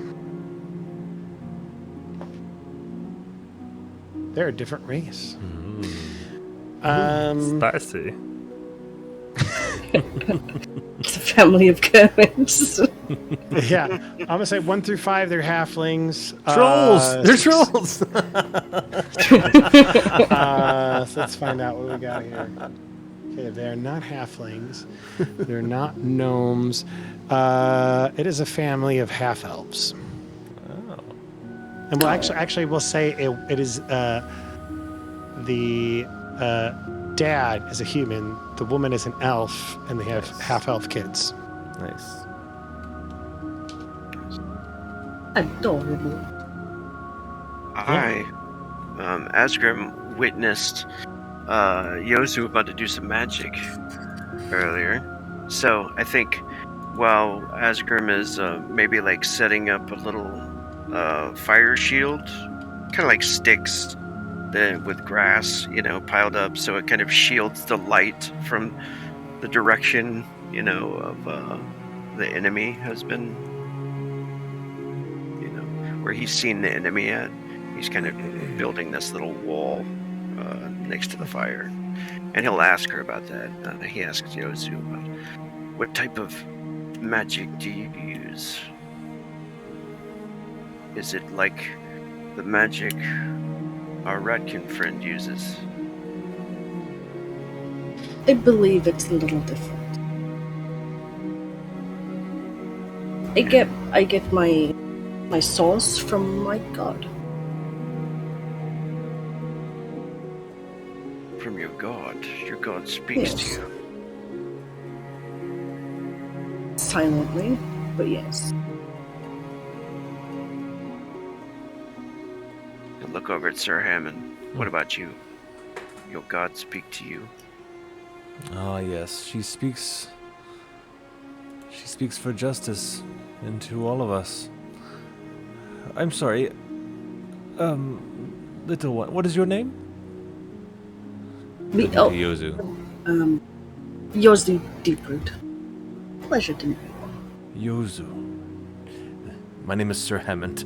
I reach out and shake her hand mightily and say, you are a cleric then. Whom do you serve? Who is your god? The one and only Gozer. Gozer. This is the god of nature? Is this right? Yes. I serve Ion one day, as you might imagine. He's got a giant sun and sword and a shield, like decked out in this armor. And all of a sudden, while you're talking, you just feel dirt hit your back. Yes. Let's turn around. All you see is the rat man starting to dig like a little burrow. This is Maj. Sometimes we call him Al. Maj. Okay. And the bowman? What's his name? Azgrymn. Azgrymn. Please introduce Azgrymn. yourself. Yes, Azgrymn the Pale, I am called. And he offers a bow. It's a pleasure to meet you all. A pleasure to meet you as well. What does she look like? Does she have any weapons or armor? What does she look like? She has she's literally like 3 foot, if that. Her hair's like a little scraggly, shaved on one side. I can't remember. Hang on.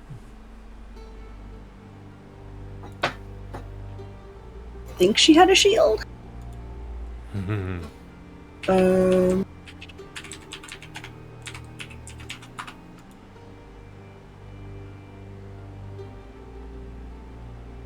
Okay. Yeah, she's got like a little wooden shield strapped to her back. She's got like religious symbols that goes like just placed. I think there's one around her neck, and that's the one that she holds onto all the time.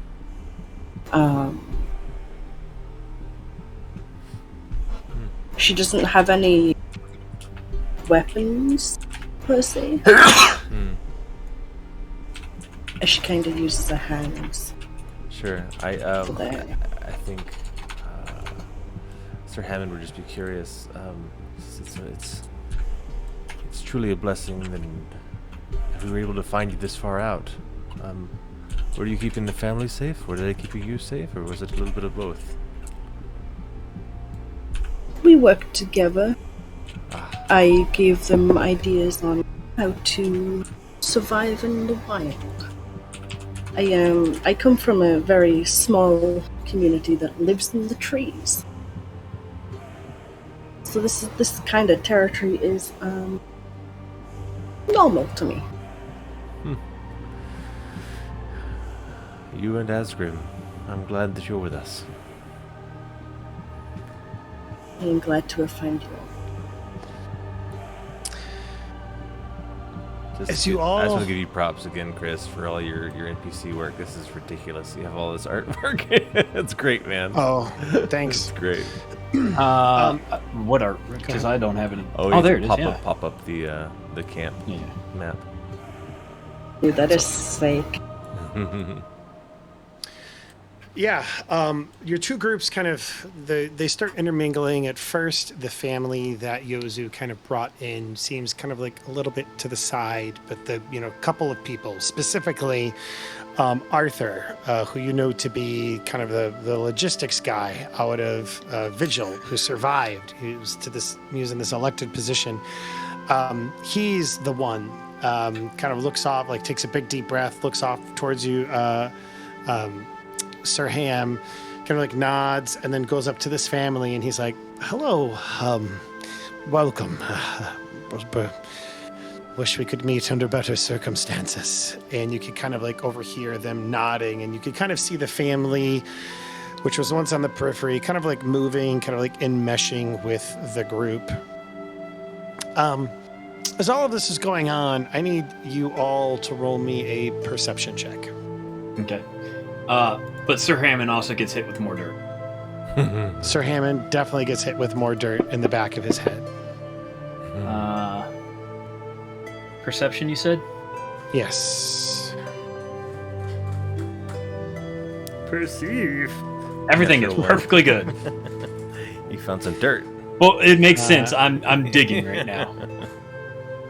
Maj and Azgrymn, I don't believe that they really see anything, but I don't want to make that decision. I want to let the dice make that decision, because I think we all agree that dice should make that decision. They're running the show, baby. They're Absolutely. building this world, which is fun.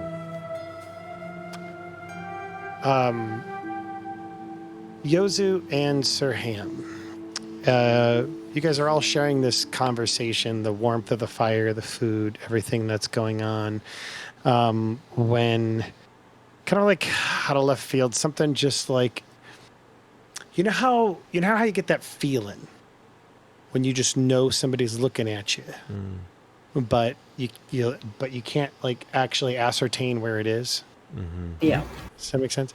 Yeah. So Yozu and Sir Ham, you both get that feeling to some degree. Yozu, it makes sense. Like you've hardly had a night go by where you haven't been essentially hunted by these things, out in the wilderness. Whatever is out there, something kind of just puts you ill at ease. And you kind of like are looking off to it. Looking off into it. Sir Ham, you look off into the same direction, kind of into the southeast. And in the kind of like forest, you can see it. A pair of unearthly red eyes that are kind of like staring at you in the middle of the darkness. You could see them blink. Having seen that one, you look again and you see that the eyes are not alone, but it's in another pair of eyes looking at you as well. And it puts you ill at ease. I might. Sir Ham gets hit with more dirt. Yeah. I might. Marsh, please. And grab Azgrym's attention and point in the direction of these eyes, because I saw him first, but he's better with. All right. He's busy looking at he's busy still messing with his like fire wall thing. Since Sir Ham got my attention on this, I've got low light and dark vision. It's good to not be. Okay. You look off, and as the third person looks over that way, you can kind of hear it, this. And you see kind of like stepping out of the bushes are what appear to be two ghouls, each showing themselves. We need to bring them in. And this long tongue comes out. It's an ungodly long tongue, probably goes down to their chest. You can see it kind of like ends in like a snake kind of like fork as it kind of like goes back in to their mouths. And I'm going to need everybody to roll initiative. Roll for initiative. Roll. Okay, how do I do this again? Initiative. Oh man, All right, so natural you're gonna- 20. Going to go to your character sheet. You're going to go to your main tab, Yozu. You're going to go to the middle on the and you'll actions see tab. initiative perception. The actions Or tab on the is actions really handy. tab. The top left corner of your actions tab, everything's there now, which is really cool. That is correct. Okay. All right. I need rogue. There we go. Oh, no. Natural 2 for Maj. Natural 5. I'm rolling Well, I boulders. went ahead and pre-rolled everything so we could just jump right into it, guys. I hope you're okay with that. I'm so excited. He said everything. That leads me to believe there's more. There's probably more. With him, there's always more. Guys. There's only 2 creatures there. Chill out. All right, it is top of the turn order. It is round 1. 2 ghouls catch your attention, looking at you with their long forked tongues. However, what you don't see, because they rolled a natural 20, is a wolf. A skeletal wolf that comes leaping down from this long boulder with a thud on the ground. And they actually get a very interesting ability that allows them to move a little bit faster than normal. So 5, 10, let's go, here we go, 15. Actually, you know what? We gotta go, that'll be good. That'll be great. That'll be perfect. Yeah, right there. 2 move actions. God. Runs right up to Yozu and Sir Ham. I'm going to go ahead and roll a D6. Odds it attacks Sir Ham, even as it attacks the Halfling. Odds it goes after Sir Ham. With one attack that focuses Sir Ham, and with its jaws, just bites into him with a 25 to hit. That's a crit. That's not a crit. It is not It's a a crit. hit. It is a hit, as it does 5 points of damage to Sir Ham and knocks him off his stump onto the ground and makes him flat prone. That is his turn. Sir Ham, you are up. Damn, that's an ability they have to make you knock you down. Yep. Lame. So I stand up. What? First action, stand up. That's fantastic. I'm gonna just keep spinning until I find the upright position. Okay, fine. I'll fight like this. Thank you. There you go. And You're then welcome. I'll target this skelly and stand. And I will attempt to smack him with my Okay. longsword. I guess With drawing the longsword is part of my standing up. Is that cool? it is not part of your standing up, but I'll take Oh. an additional action. All right, I'll draw it and I'll attack once then. All right, first attack on this. Hey. 19. That is a critical hit That's what on I this like to creature. Go ahead and roll me that. Roll me a D100, and let's find out how bad this crit is, because it's always fun to do crits, guys. 6. So we should 6. 60. That's just double damage. Go ahead and roll your damage, and everything will apply as is. Where's the battle map at? I think I closed it. That's okay. I got you, guy. There you go. There, thank you. No problemo. And All right. that's it for me. Yeah, you strike this thing and you hit it to within an inch of its life. You hear the from the skeleton being wrecked, but it doesn't kill it. In fact, you realize that normally that would kill a human being, but it did not kill this skeletal wolf. All right, Sir Hammond, that was your turn. It is the ghoul's turn. You notice he kind of like gets into like a running and into a lope. Let's go ahead and find out how much space we have here. It's going to take him. Guy's creepy tongue, like licking the skull. It's so creepy. Actually, yeah, let's go ahead and get a nice look here, guys. I want to share this wonderful artwork. Yeah, they look creepy as all get out as this thing runs at you. Look at its butt. I know. It's, The first thing she notices is the butt. I mean, to be fair, it's a lumpy butt.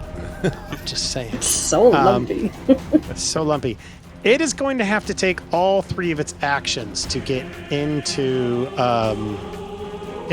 combat, and it's going to go ahead and let's see. Odds goes for Sir Ham. Actually, wait a minute. Let's make this a little bit fun. It's going to run. Oh, you know what? You guys are on like an outcropping. It's going to run over to the side. Like interesting. And it's going to take its 3rd action to climb the cliff. Going to go ahead and roll a athletics check for it. See how effective it is. It begins climbing the cliff, and it will be there next turn. That is its turn. Wolf Skeleton 3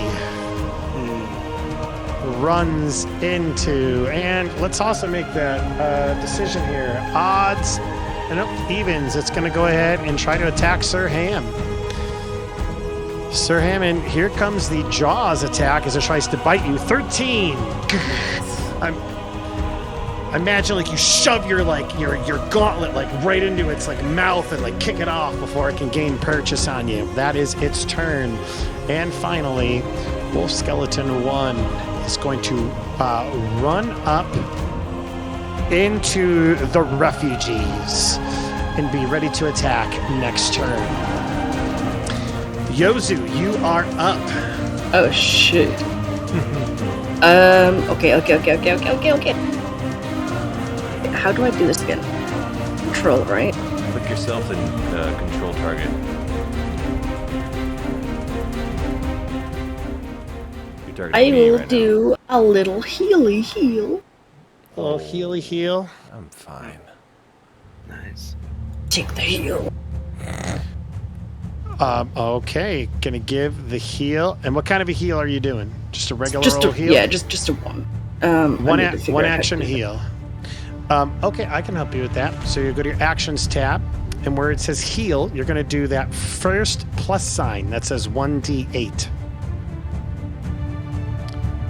All right, 7 points of healing. You get Sir Hammond topped off. You have Full you have health. 2 actions left. Okay. What would you like to do with your last 2 actions?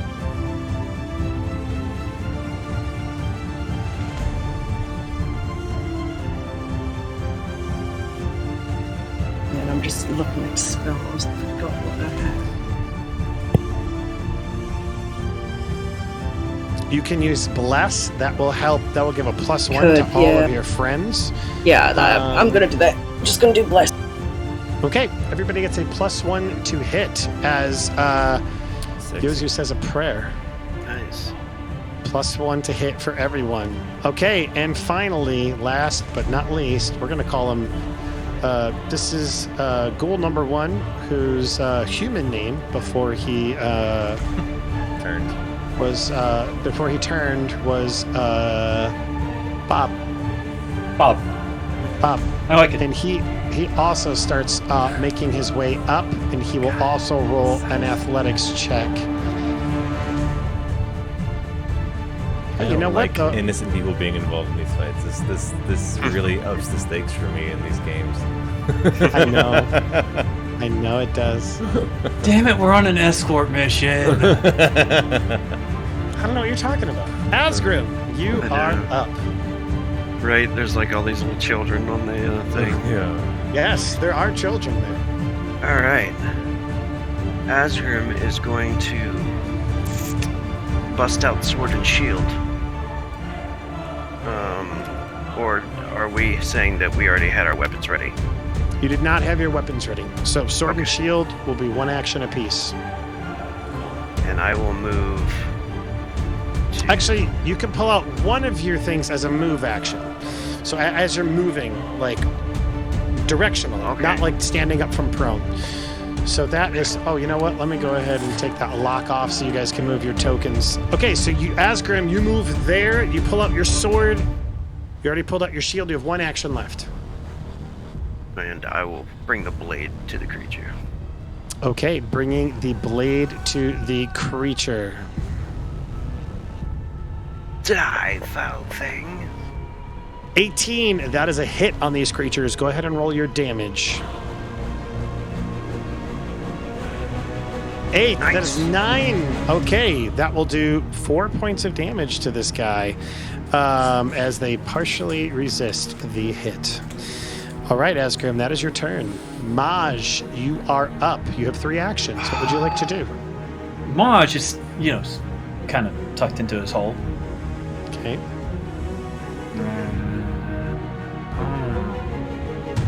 He looks at his the big knight that he's been hitting with dirt the entire time, and he casts physical boost. Physical boost. All right, and what will physical boost do?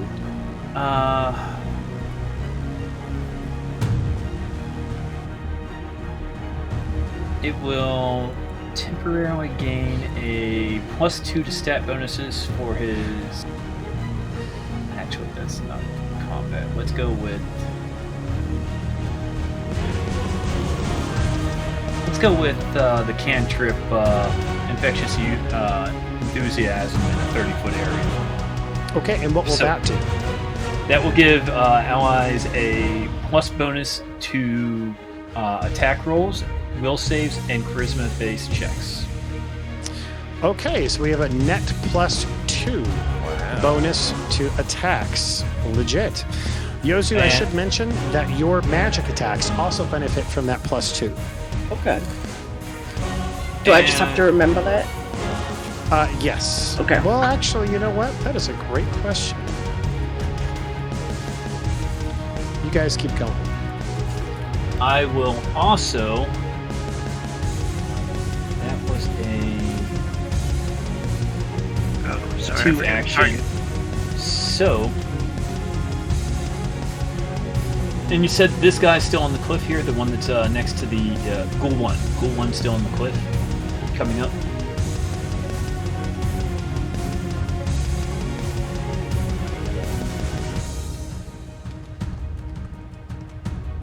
So, just really quick, Jester, does this apply to everyone or just one person?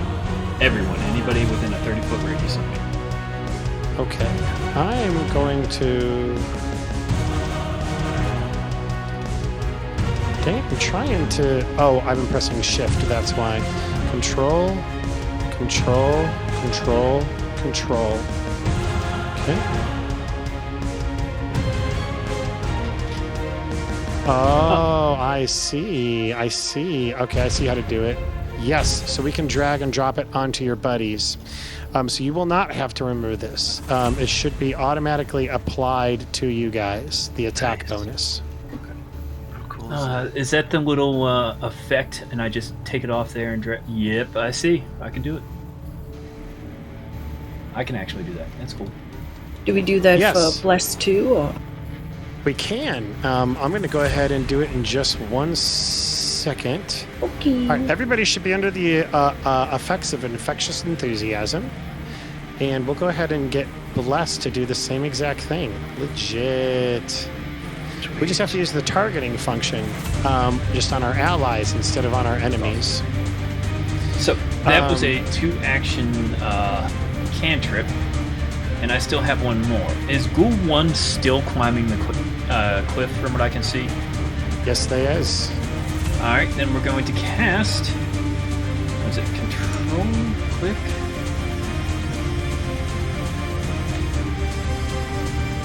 Come on. Shift. We've got to untarget everyone as well. So let's go ahead and do that.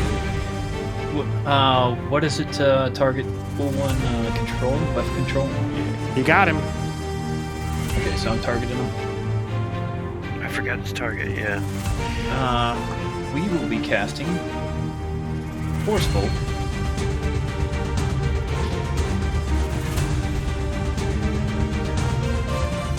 Okay, and just to recall, just a quick heads up. Oh, so Jester, it is infectious enthusiasm only applies to your choice of skill checks, saves, or attack. You have to choose, and it only lasts Attack. for 1 round. Okay. Attack. Okay, I figured as much. Just double checking. Okay, and you're going to go ahead and target him with a Force Bolt, you said, with your 2 actions? The cantrip that I cast was a verbal somatic, so that's 2 actions already, right? Yes, so you have 1 action left. Yep, so I'll just do a Force Bolt on Ghoul.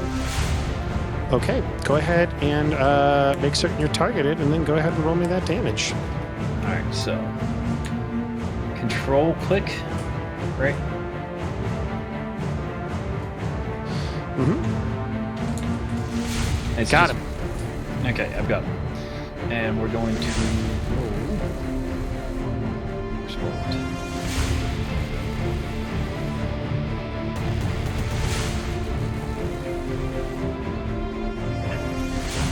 Okay, 4 points of damage to the ghoul. I'm going to make him make an athletics check because he is climbing up. And I'm going to say 10 plus the damage is what he is the DC.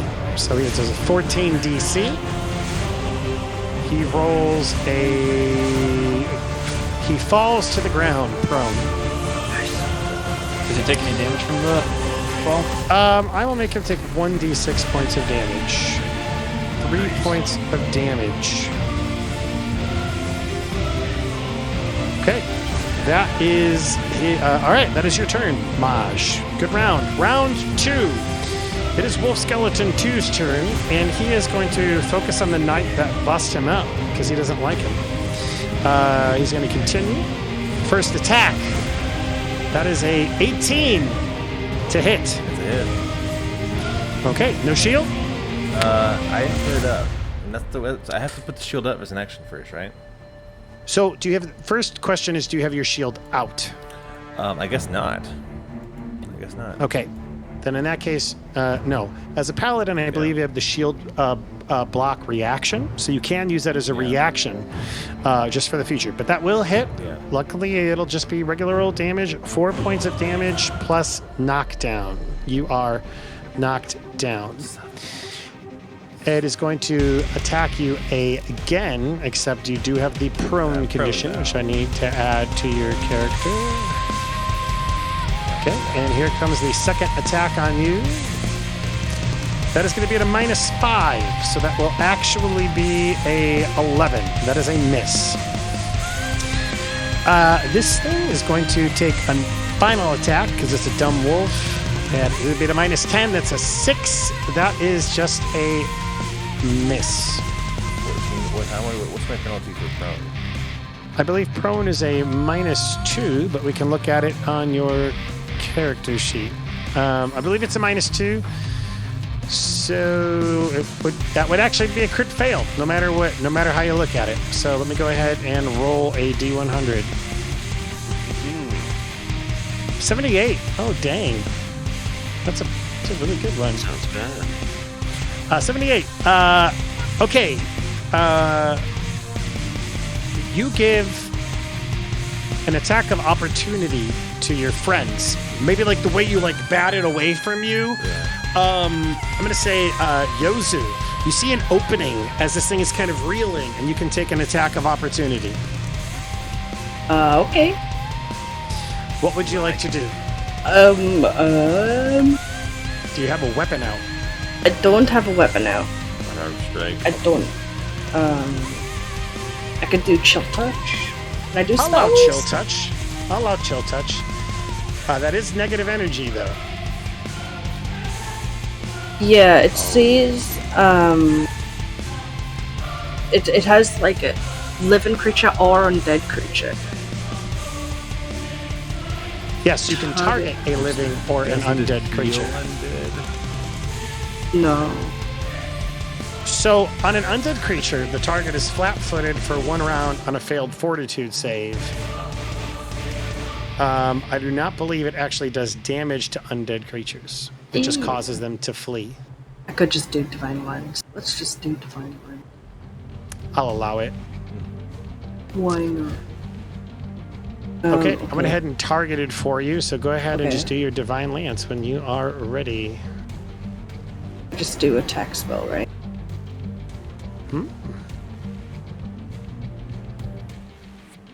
Yes. Hey. All right, legit, that will hit it. So as it's reeling, you see an opening and cast Divine Lance. Go ahead and on your Divine Lance, there's a little blood token next to it. Yeah. Do the one that says 1d4 good. 1d4 plus 4 good. Okay, this thing opens up itself to your attack. Why don't you describe your kill as you hit it with Holy Light? Oh, I'm just gonna like reach out as if to grab it from running away. Like from maybe its tail. And like the light from my hand just like emits throughout the bones of the skeletal wolf and just like explodes into a light. Hell yeah. Light. I like it. It explodes and then falls On an and is opportunity dead. attack. Just beautiful. An opportunity attack. That- Sir Hammond, it's your turn. All right. Use an action to stand up again. 2 actions left. And I want to do a religion check on the ghouls, because I, as a player, know that ghouls are bad news. But I wonder how much Sir Hammond knows about ghouls.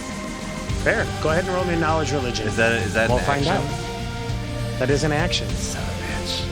Okay, I'm gonna do it because I need to know how bad these people are into shit. These people are in for it.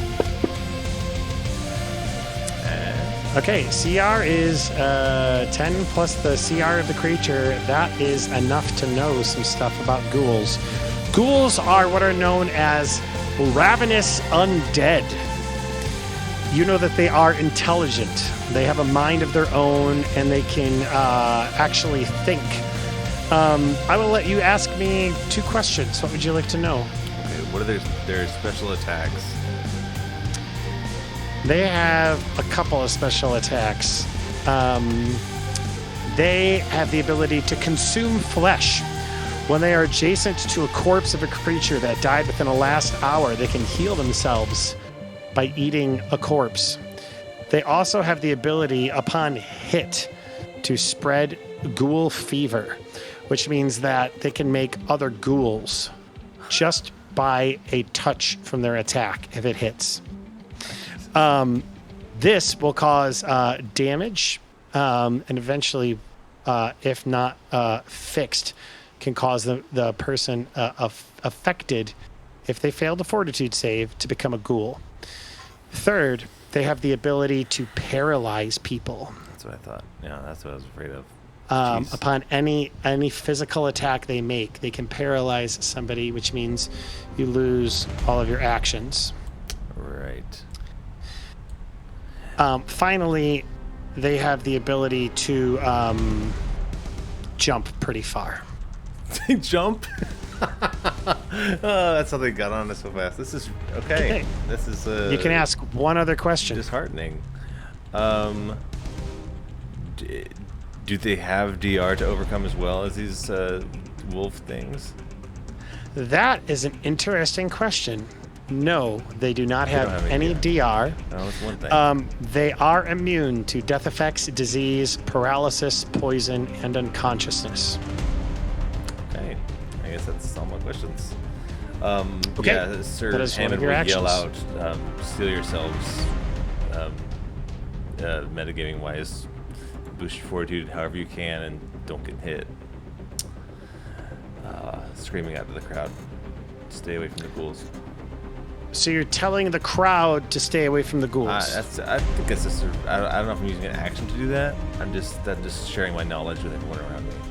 You do not have to use your action. Yeah. You don't have to use your action to do that, but that will have an impact. Okay. And so, I'm going to go ahead. You take your final action. Okay. I mean, if I may, I just didn't. Absolutely.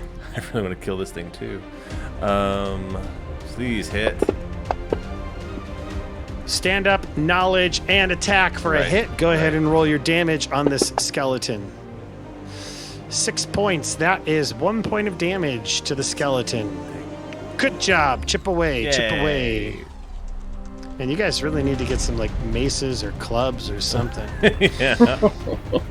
All right. It is Ghoul number 2's turn. He started his climb. Actually, wait. I was going to take my action after yours. The townspeople hear your cry and decide to move to action. And so many of them will fall back as far as they can, moving away from the cliff. I'm not going to give them 3 actions like I do you guys, but I am going to move them because they are in a crowd. They're not going to move super fast, but they are going to move.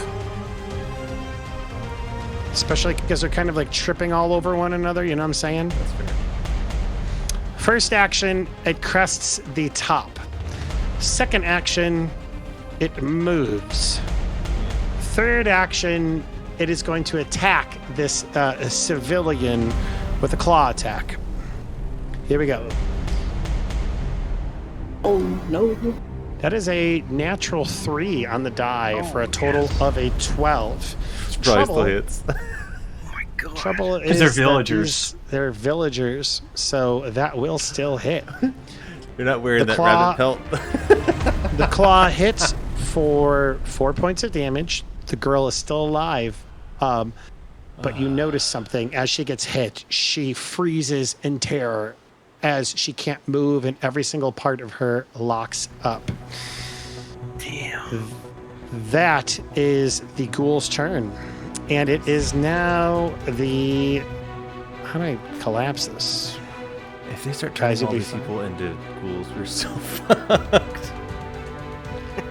That is... If they all die, we don't have to escort them anymore. That's true.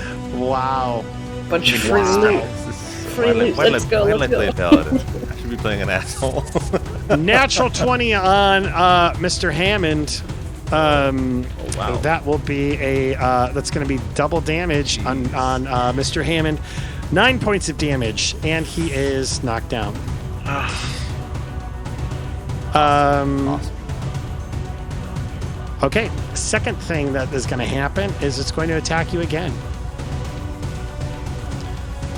21 point, or that is a, no, not 21. That is going to be a -5. That'll be a 16 to hit, which will hit. This should hit, but yeah. Man, if only that shield was out. Oh well. Damage is going to be 3 points of damage to Mr. Hammond, and then it is, I'm going to say with its final attack, it is going to do an athletics check. As it attempts to kind of like grab your, it's like you're on the ground. Imagine like tries to grab your pant leg and like pull you away, but you like kick it off just in time. But this thing is just like tearing at you as you're on the ground.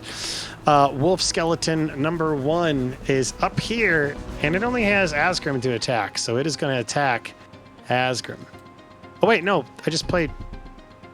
Oh no. Yeah, okay, I'm doing this right. I got all confused for a second, all corn fuzzled. Jaw attack on Azgrymn. That is a 15. That is a miss on the first attack. Azgrymn definitely moves to the side, moves from a natural 20 to a 2. That is actually going to be -5. That is a crit fail. I'm going to have to roll a D100 to find out what actually happens to this thing. Give me a second here. That is a 16. Just a bad miss. It is going to attempt to move. It disengages from Azgrymn. Do I get an attack opportunity for that? You do not unless you are trained. Actually, you know what? It is going to stay there, but it is essentially going to... It's going to stay right there. It's not going to attack... No, it's a dumb animal. It's going to attack a third time. And it's undead. -10. That's an 8. That is just a bad miss. Okay. That is its turn. Yozu, you are up. Things are getting real. One paralyzed villager. One friend on the ground, bleeding out. What do you do? I'm gonna... Can I heal him? Who are you going to heal? The Hammond? Sir Hammond? You can absolutely do that. I do want to point out one thing about your heal, Yozu, just in case you forgot. You can do a 3-action heal, and it will do a cone heal of everybody around you and damage all undead. Oh shit, I didn't know that. Yes. Fuck it, let's do that. Okay. You could choose healer harm. No, in Pathfinder 1 you do. In Pathfinder 2 it does both. Well. Okay, so do I not need to target him? You disperse positive energy in a 30-foot emanation. This targets all living and undead creatures in the burst. Nice. So yes, I will go ahead and I'll go ahead and help you target all of these guys. Now I am not going to target the ghoul that fell on the ground because it is down. The rock face is essentially blocking it from the positive energy, be able to hit it. But first off, let's go ahead and do the heal part. So under heal, hit the plus sign that says 1d8. Yeah, target your friends first. I already targeted her for you. Sir Hammond. She healed the wolf too. Oh, you know what? That is my bad. Yeah. My apologies. The wolf was the only one that was healed, right? No, the ghoul. Skeleton. Oh, the ghoul wasn't wounded yet, so. Yeah. Okay. Were any of that? Were these other ones were hit? One of them was hit for like 1 point of damage, That's right? Give the wolf back his 1 hit point damage. Yeah. That is. Don't heal that 1 hit point. Yeah. Take it eat away that, from me. wolf.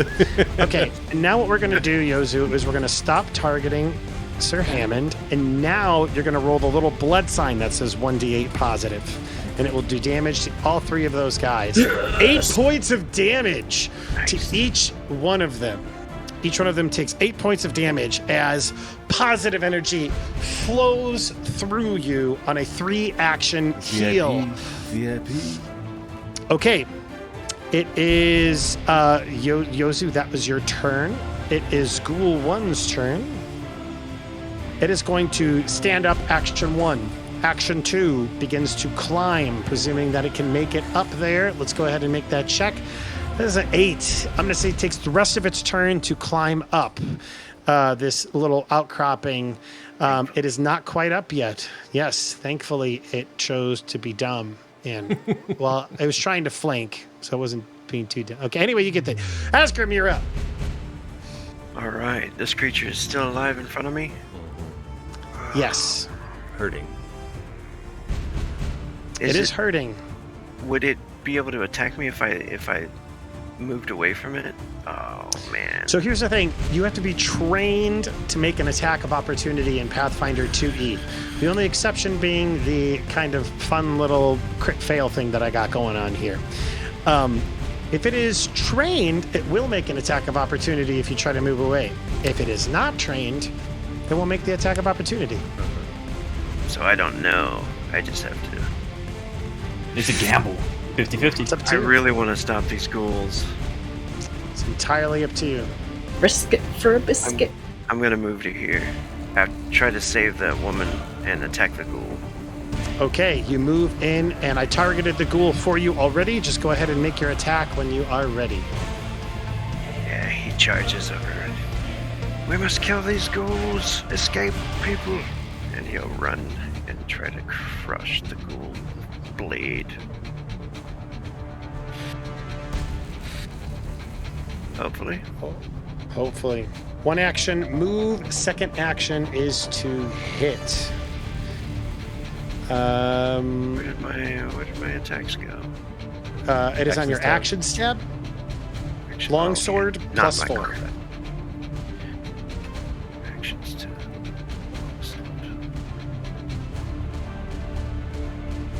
Here we go. Here we go. Oh, I was on that 15, and it misses. You have Do we one have a action plus? left. Oh, we don't have. It's already Oh, we applied. lost Yeah. the modifier. Yes, you lost the modifier. Well, actually, wait a second.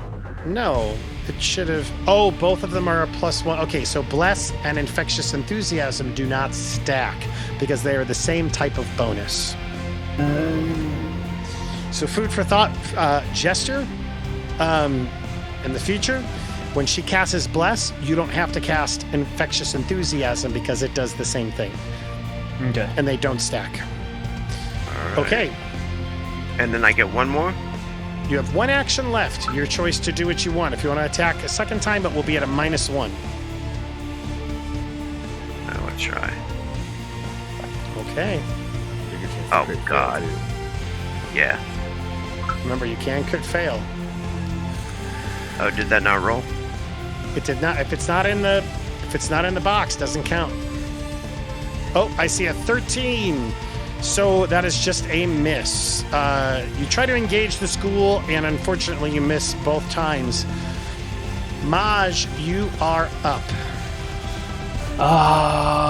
Well, Maj sees that same ghoul that he knocked off the cliff coming up again.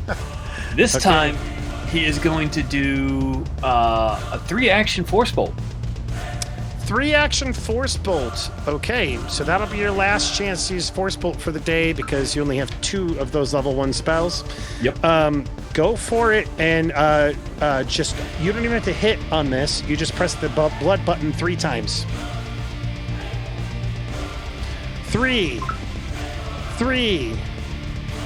2. We're talking about 8 points of damage to the ghoul. Nice. It hits it very hard, which means it has to make an 18 or higher athletics check to retain its Technically, grip I hit on the him wall. 3 times. I'm just taking all the damage and putting it into one.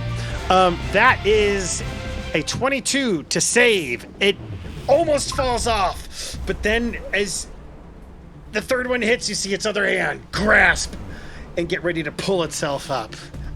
Okay, Maj, that was your turn. Sir Hammond, you are up. Sir Hammond again. Oh, wrong button. You're shrinking I'm yourself. shrinking. This is appropriate. There you go. First action, stand. Yes, stand. Look to Yozu and say, "Please give my regards to Gozray." Take another strike at this Wolfie and pray. Oh my gosh. That is an 8. That is a miss. It's not a critical miss. It's not a critical I'm miss. gonna try one more time. Don't roll Wait a shit. sec. Oh, you know what? That would have actually been a. would've been a hit, I forgot or to. I need to take. plus No, one? it wouldn't have been a hit, but I do need to remember to take prone off. That second Oh. one will hit though. Go ahead and roll me damage. Great. Cool. Second one. Please roll higher than a 2. 2 points of damage. All right, 2 points of damage as you lay into this thing doing something. All right, Smacking it at it. is Ghoul number 2's turn, and it looks and it says. Would it say it in common, or would it say it? No, it says it in a language that I don't think any of you understand. Does anybody understand Necrol? Nope. The language of the dead, the undead. Oh. All right, so I then think I you should have got. I'm not sure what languages I speak. Yeah, myself included. I think I should have got another one because of my intelligence, but. Yes, actually, you would have gotten 4 Oh, because you have a +4 intelligence modifier. You would have gotten an additional 4 languages. However, we'll have to decide on those afterwards. This thing says,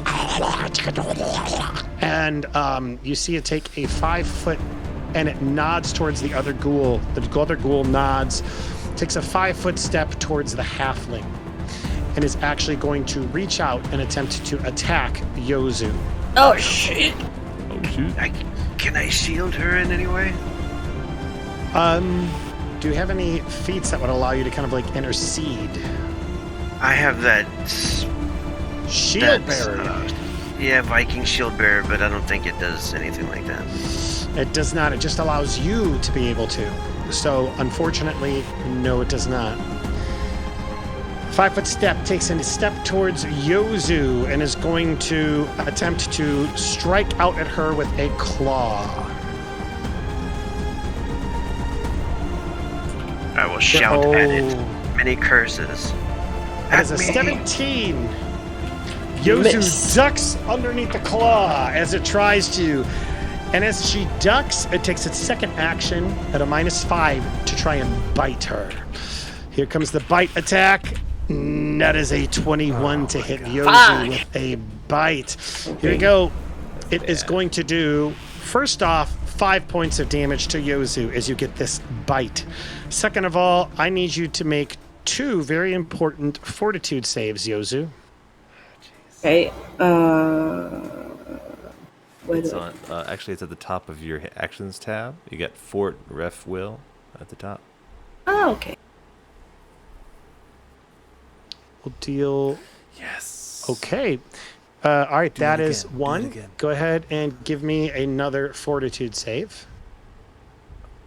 Yozu, it bites you, and you feel it kind of like just tear away a little bit of your flesh, maybe, and it's just like with this long tongue swinging up.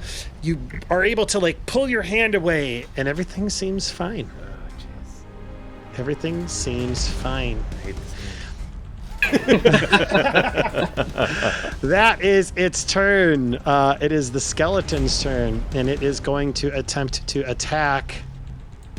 Which one am I here? It's going to keep on attacking Sir Hammond, because why not? Knock him down First- again. Action. That is a 20. That is a hit. Son of a bitch. Sir Hammond. 5 points of Wait, damage to Sir I Hammond pull up as you get fucking shield. knocked down again. Second attack on Sir Hammond. I got to put prone back on him now. Man, Oh, he's- Hammy's getting pummeled. Yeah, yes, he is. His orc wouldn't have been pummeled like this. I didn't. Okay, Irish. Yeah. I don't know if you're aware of this. Beez God. made an orc barbarian. That was his first character. His first character died in the first game. This is his second character. Yeah. First 5 seconds of the game. Yes, you actually, died the first before we 5 even rolled initiative. Oh my god. What?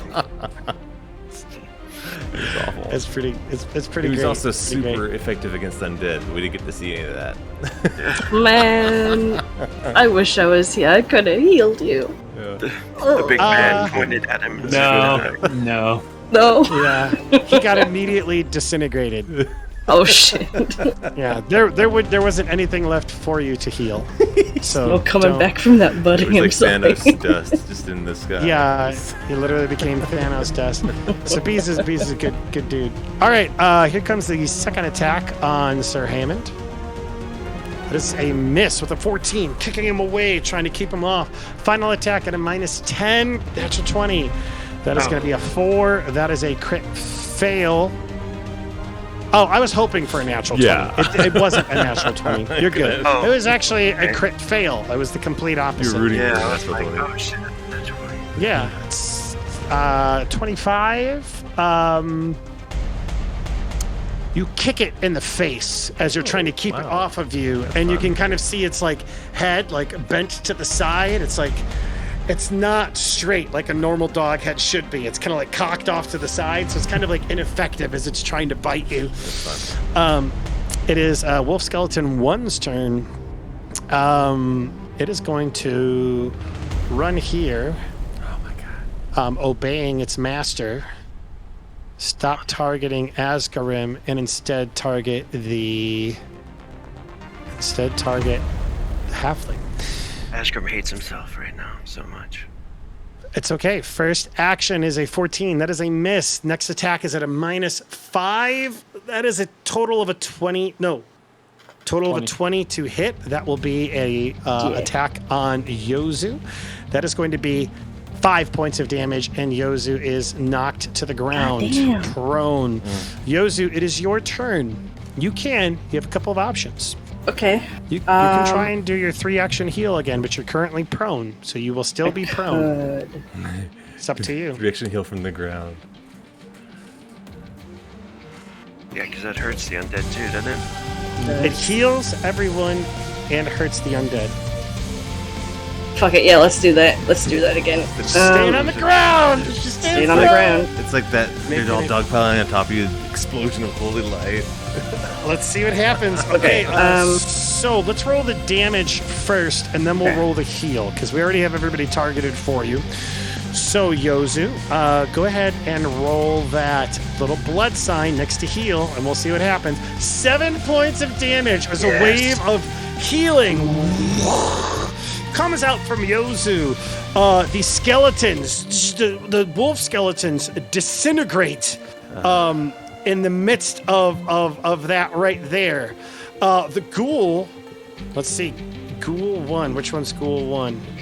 The one that The was one that climbing. was on the climbing up. outside, It yeah. climbs up, and the wave of energy like hits it, and you see it disintegrate as well.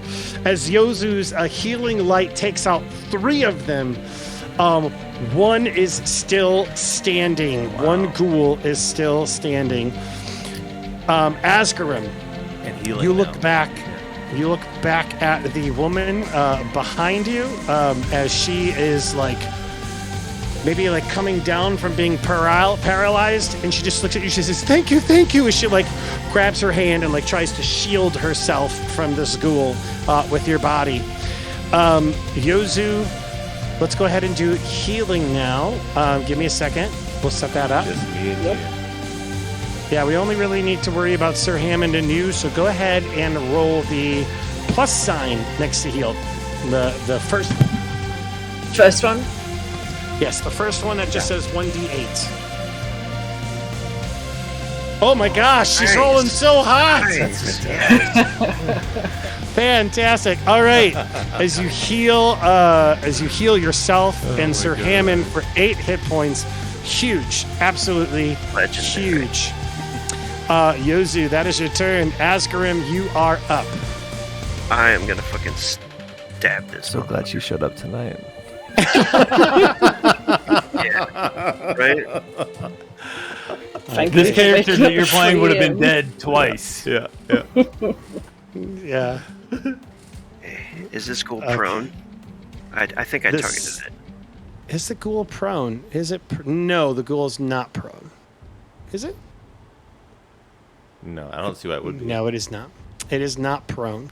But you did not target it, but I targeted him for you. You're good to go. Go ahead and make your attack when you're ready. Is it like facing her and attacking her right now? Yes. It Is is. there any like bonus for like behind it or anything? You know what? I'm gonna keep. Normally, there's no facing in Pathfinder, but I think that's dumb. Its back is turned towards you. Well, there's flanking. So if you want to, you can take a 5-foot step here and get a +2 to your attack because you'll be fully flanking. So there's no like facing in Pathfinder. Yeah, you know what? You can be flanking. Okay, 'Cause so you are flanking. I want this to go all big, so I gotta put a 2 modifier. Put a 2 modifier in. Alright. And then he just shouts a great war cry and tries to bring his blade down into the back of its head. Please let this work. If it don't, I got something You got planned for it.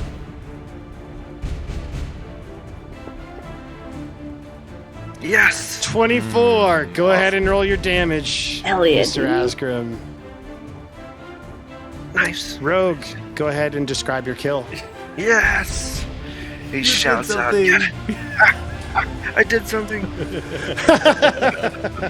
Sorry, I mean to take away that moment. He shouts out, "Get off of her, you bitch!" And then he brings the blade down right into the back of its head, kind of cleaves the whole head in half as his blade like sticks down into its skull, and then he rips it out and kicks the ghoul to the ground. Kind of shocked at himself as well that he killed this creature. Okay, yeah, your blade hits the back of its head. It's Awesome. I imagine like your blade goes through and the thing just like stops for a second, and then in like a second, like diagonal, like half of its head just like falls Slides. off. Like it's like slides, like lands on the ground, collapses underneath itself. As its body gets kicked off the ledge of this thing, and you have won the day and protected the townspeople. That's What gross. do we think? So, I forgot to mention, your healing would have actually been effective on that woman as well, because it is a 30-foot radius burst. So, while she looked a little beat up from that claw, just clarifying, just so we're good, she looks pitch perfect right now. No ghoul fever. It's She fair. passed that save. Yes. Maybe. Well, Maybe. well. Here's the thing. Here's the Medicine thing check. about ghoul fever. I would do a medicine check just to check on her, but yeah. Yeah, it's kind of hard to tell right now, just because you don't know if somebody gets infected right away. But you might be able to tell for certain in a day or two whether or not she's been infected. Now, you would know, based on your knowledge check about paralysis and the like, that ghouls only infect ghoul fever with their bite. They affect paralysis with their bite with either and their attack. claw. The only person who got bit is Yozu. It was me! I gotta turn a dog cool. Azgrym's gonna go pick up Yozu and help her out. She And shook be it like, right off. Your magic is great indeed. Thank you.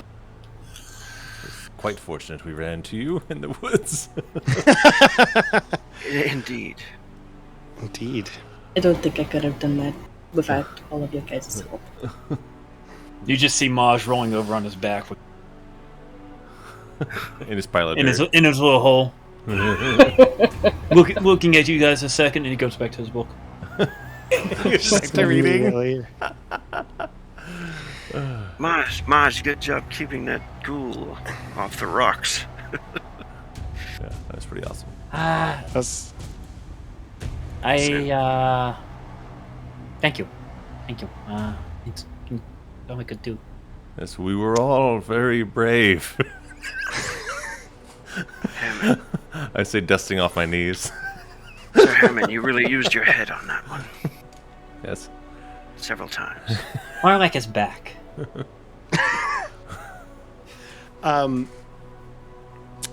as the fight ends and you dispose of the bodies, kicking them off kind of the top of this little cleft you found for safety. I imagine you guys are kind of like on a razor's edge, just waiting for more or something, or just kind of like listening, and you don't hear anything. In fact, enough time goes by that you're fairly certain that this was just a small scouting party, and they're no longer scouting, and so they can't report back. you feel relatively safe for the rest of the night, even though you probably still keep watch and make certain everyone is safe. The townspeople, having lost so many battles, Last Wall was decimated. A lot of these people had their homes ripped away from them, are refugees on the run. And not only that, Vigil fell, the last bastion of hope of Last Wall. They needed a win.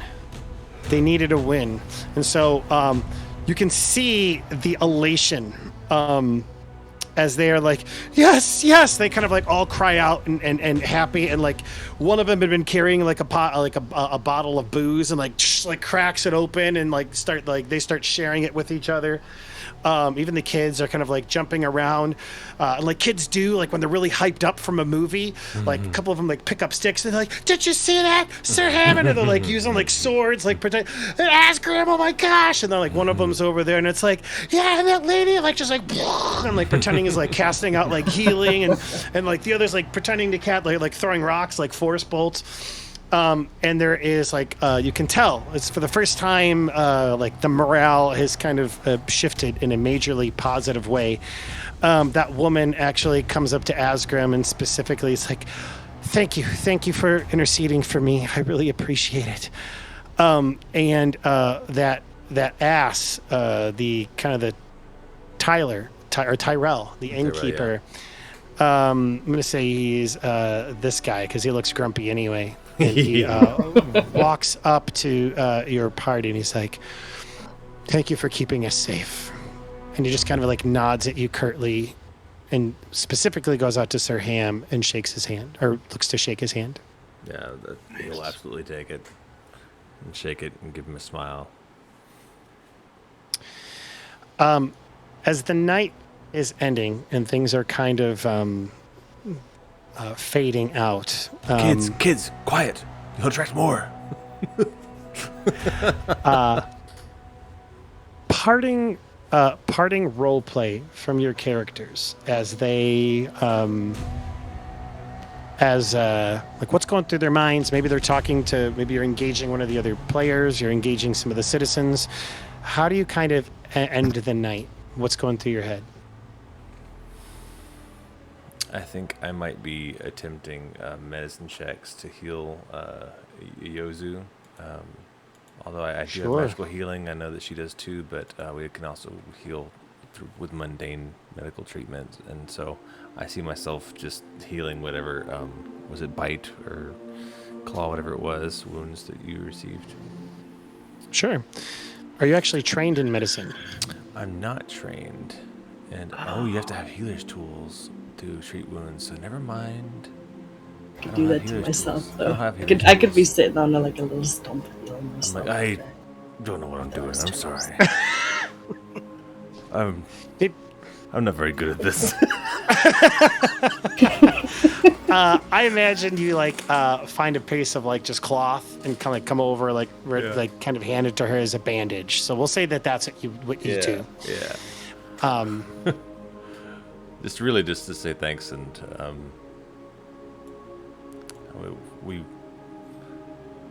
I really thought we were rescuing you, but I think we needed you more than you needed us. Thanks again. It's not a problem. I'd like to think of it as being in the right place at the right time. That it was. All of a sudden, Sir Hammond just feels more dirt hit his back. I'm going to get an infection. Awesome. I think Azgrymn will check on the woman one more time before she goes to bed, and then and everyone else, of course, and then he'll go sit on a tree and watch the horizon. Sure. We don't know if Yozu is anybody else trained in medicine. I am trained in medicine, actually.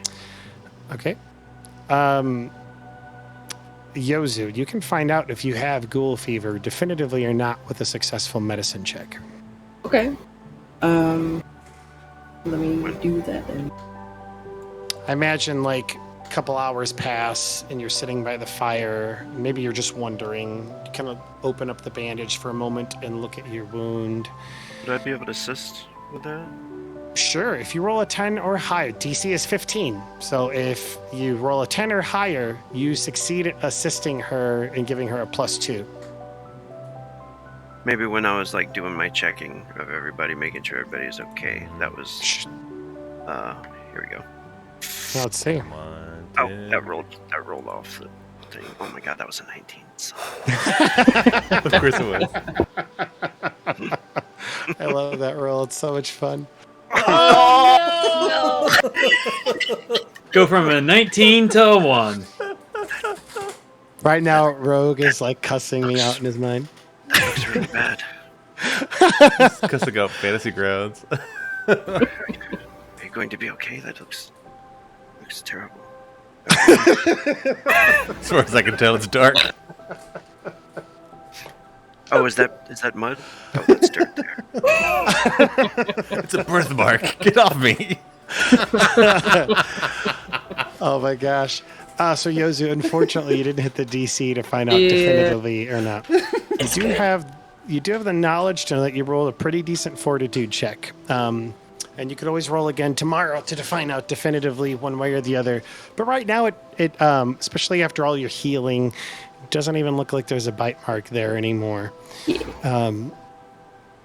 You all lay your heads down to sleep, or some of you stay up late to read a book. Sir Hammond gets hit by dirt. Sir Hammond gets hit by dirt. Sir Hammond finds a place to sleep away from the rat. Irish tends to her, Yozu tends to her wounds. Sir Hammond finds another place, and Azgrymn sits in a tree and watches the sunrise. And as the sun rises, you can see it coming up.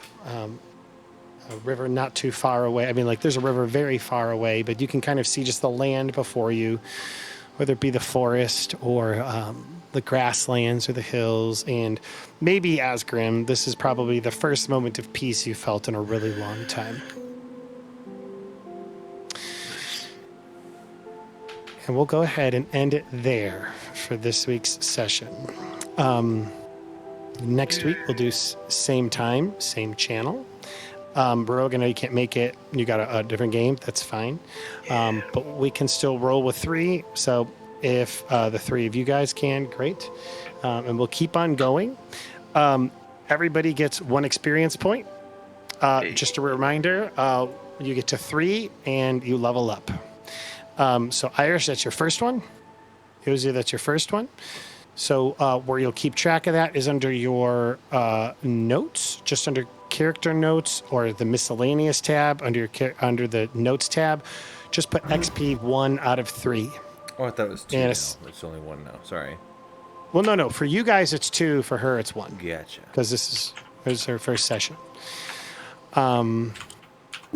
And that should be good. I went ahead and tossed a bunch of different religions on my character sheet. Which now I know Necro. He was listening to them. Gotcha. In hindsight, maybe it just occurred to you after battle, you heard the ghoul say in Necrol, "She bears the light. Kill her." I won't share the information. Won't share the info. All right. Okay, guys, we'll go ahead and end there for this evening. Thank you guys so much for playing. Thank you, Chris. Thanks a lot, buddy. Very welcome. Awesome. Very welcome.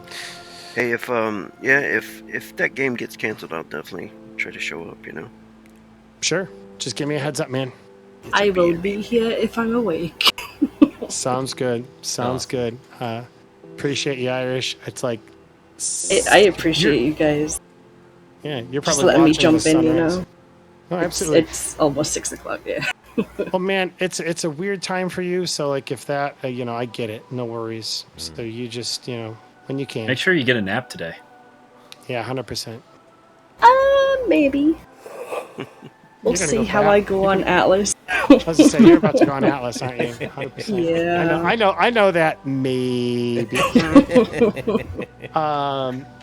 Cool. All right, guys. Everybody who's watching on the stream, be well, and see you later. Bye, guys. Bye.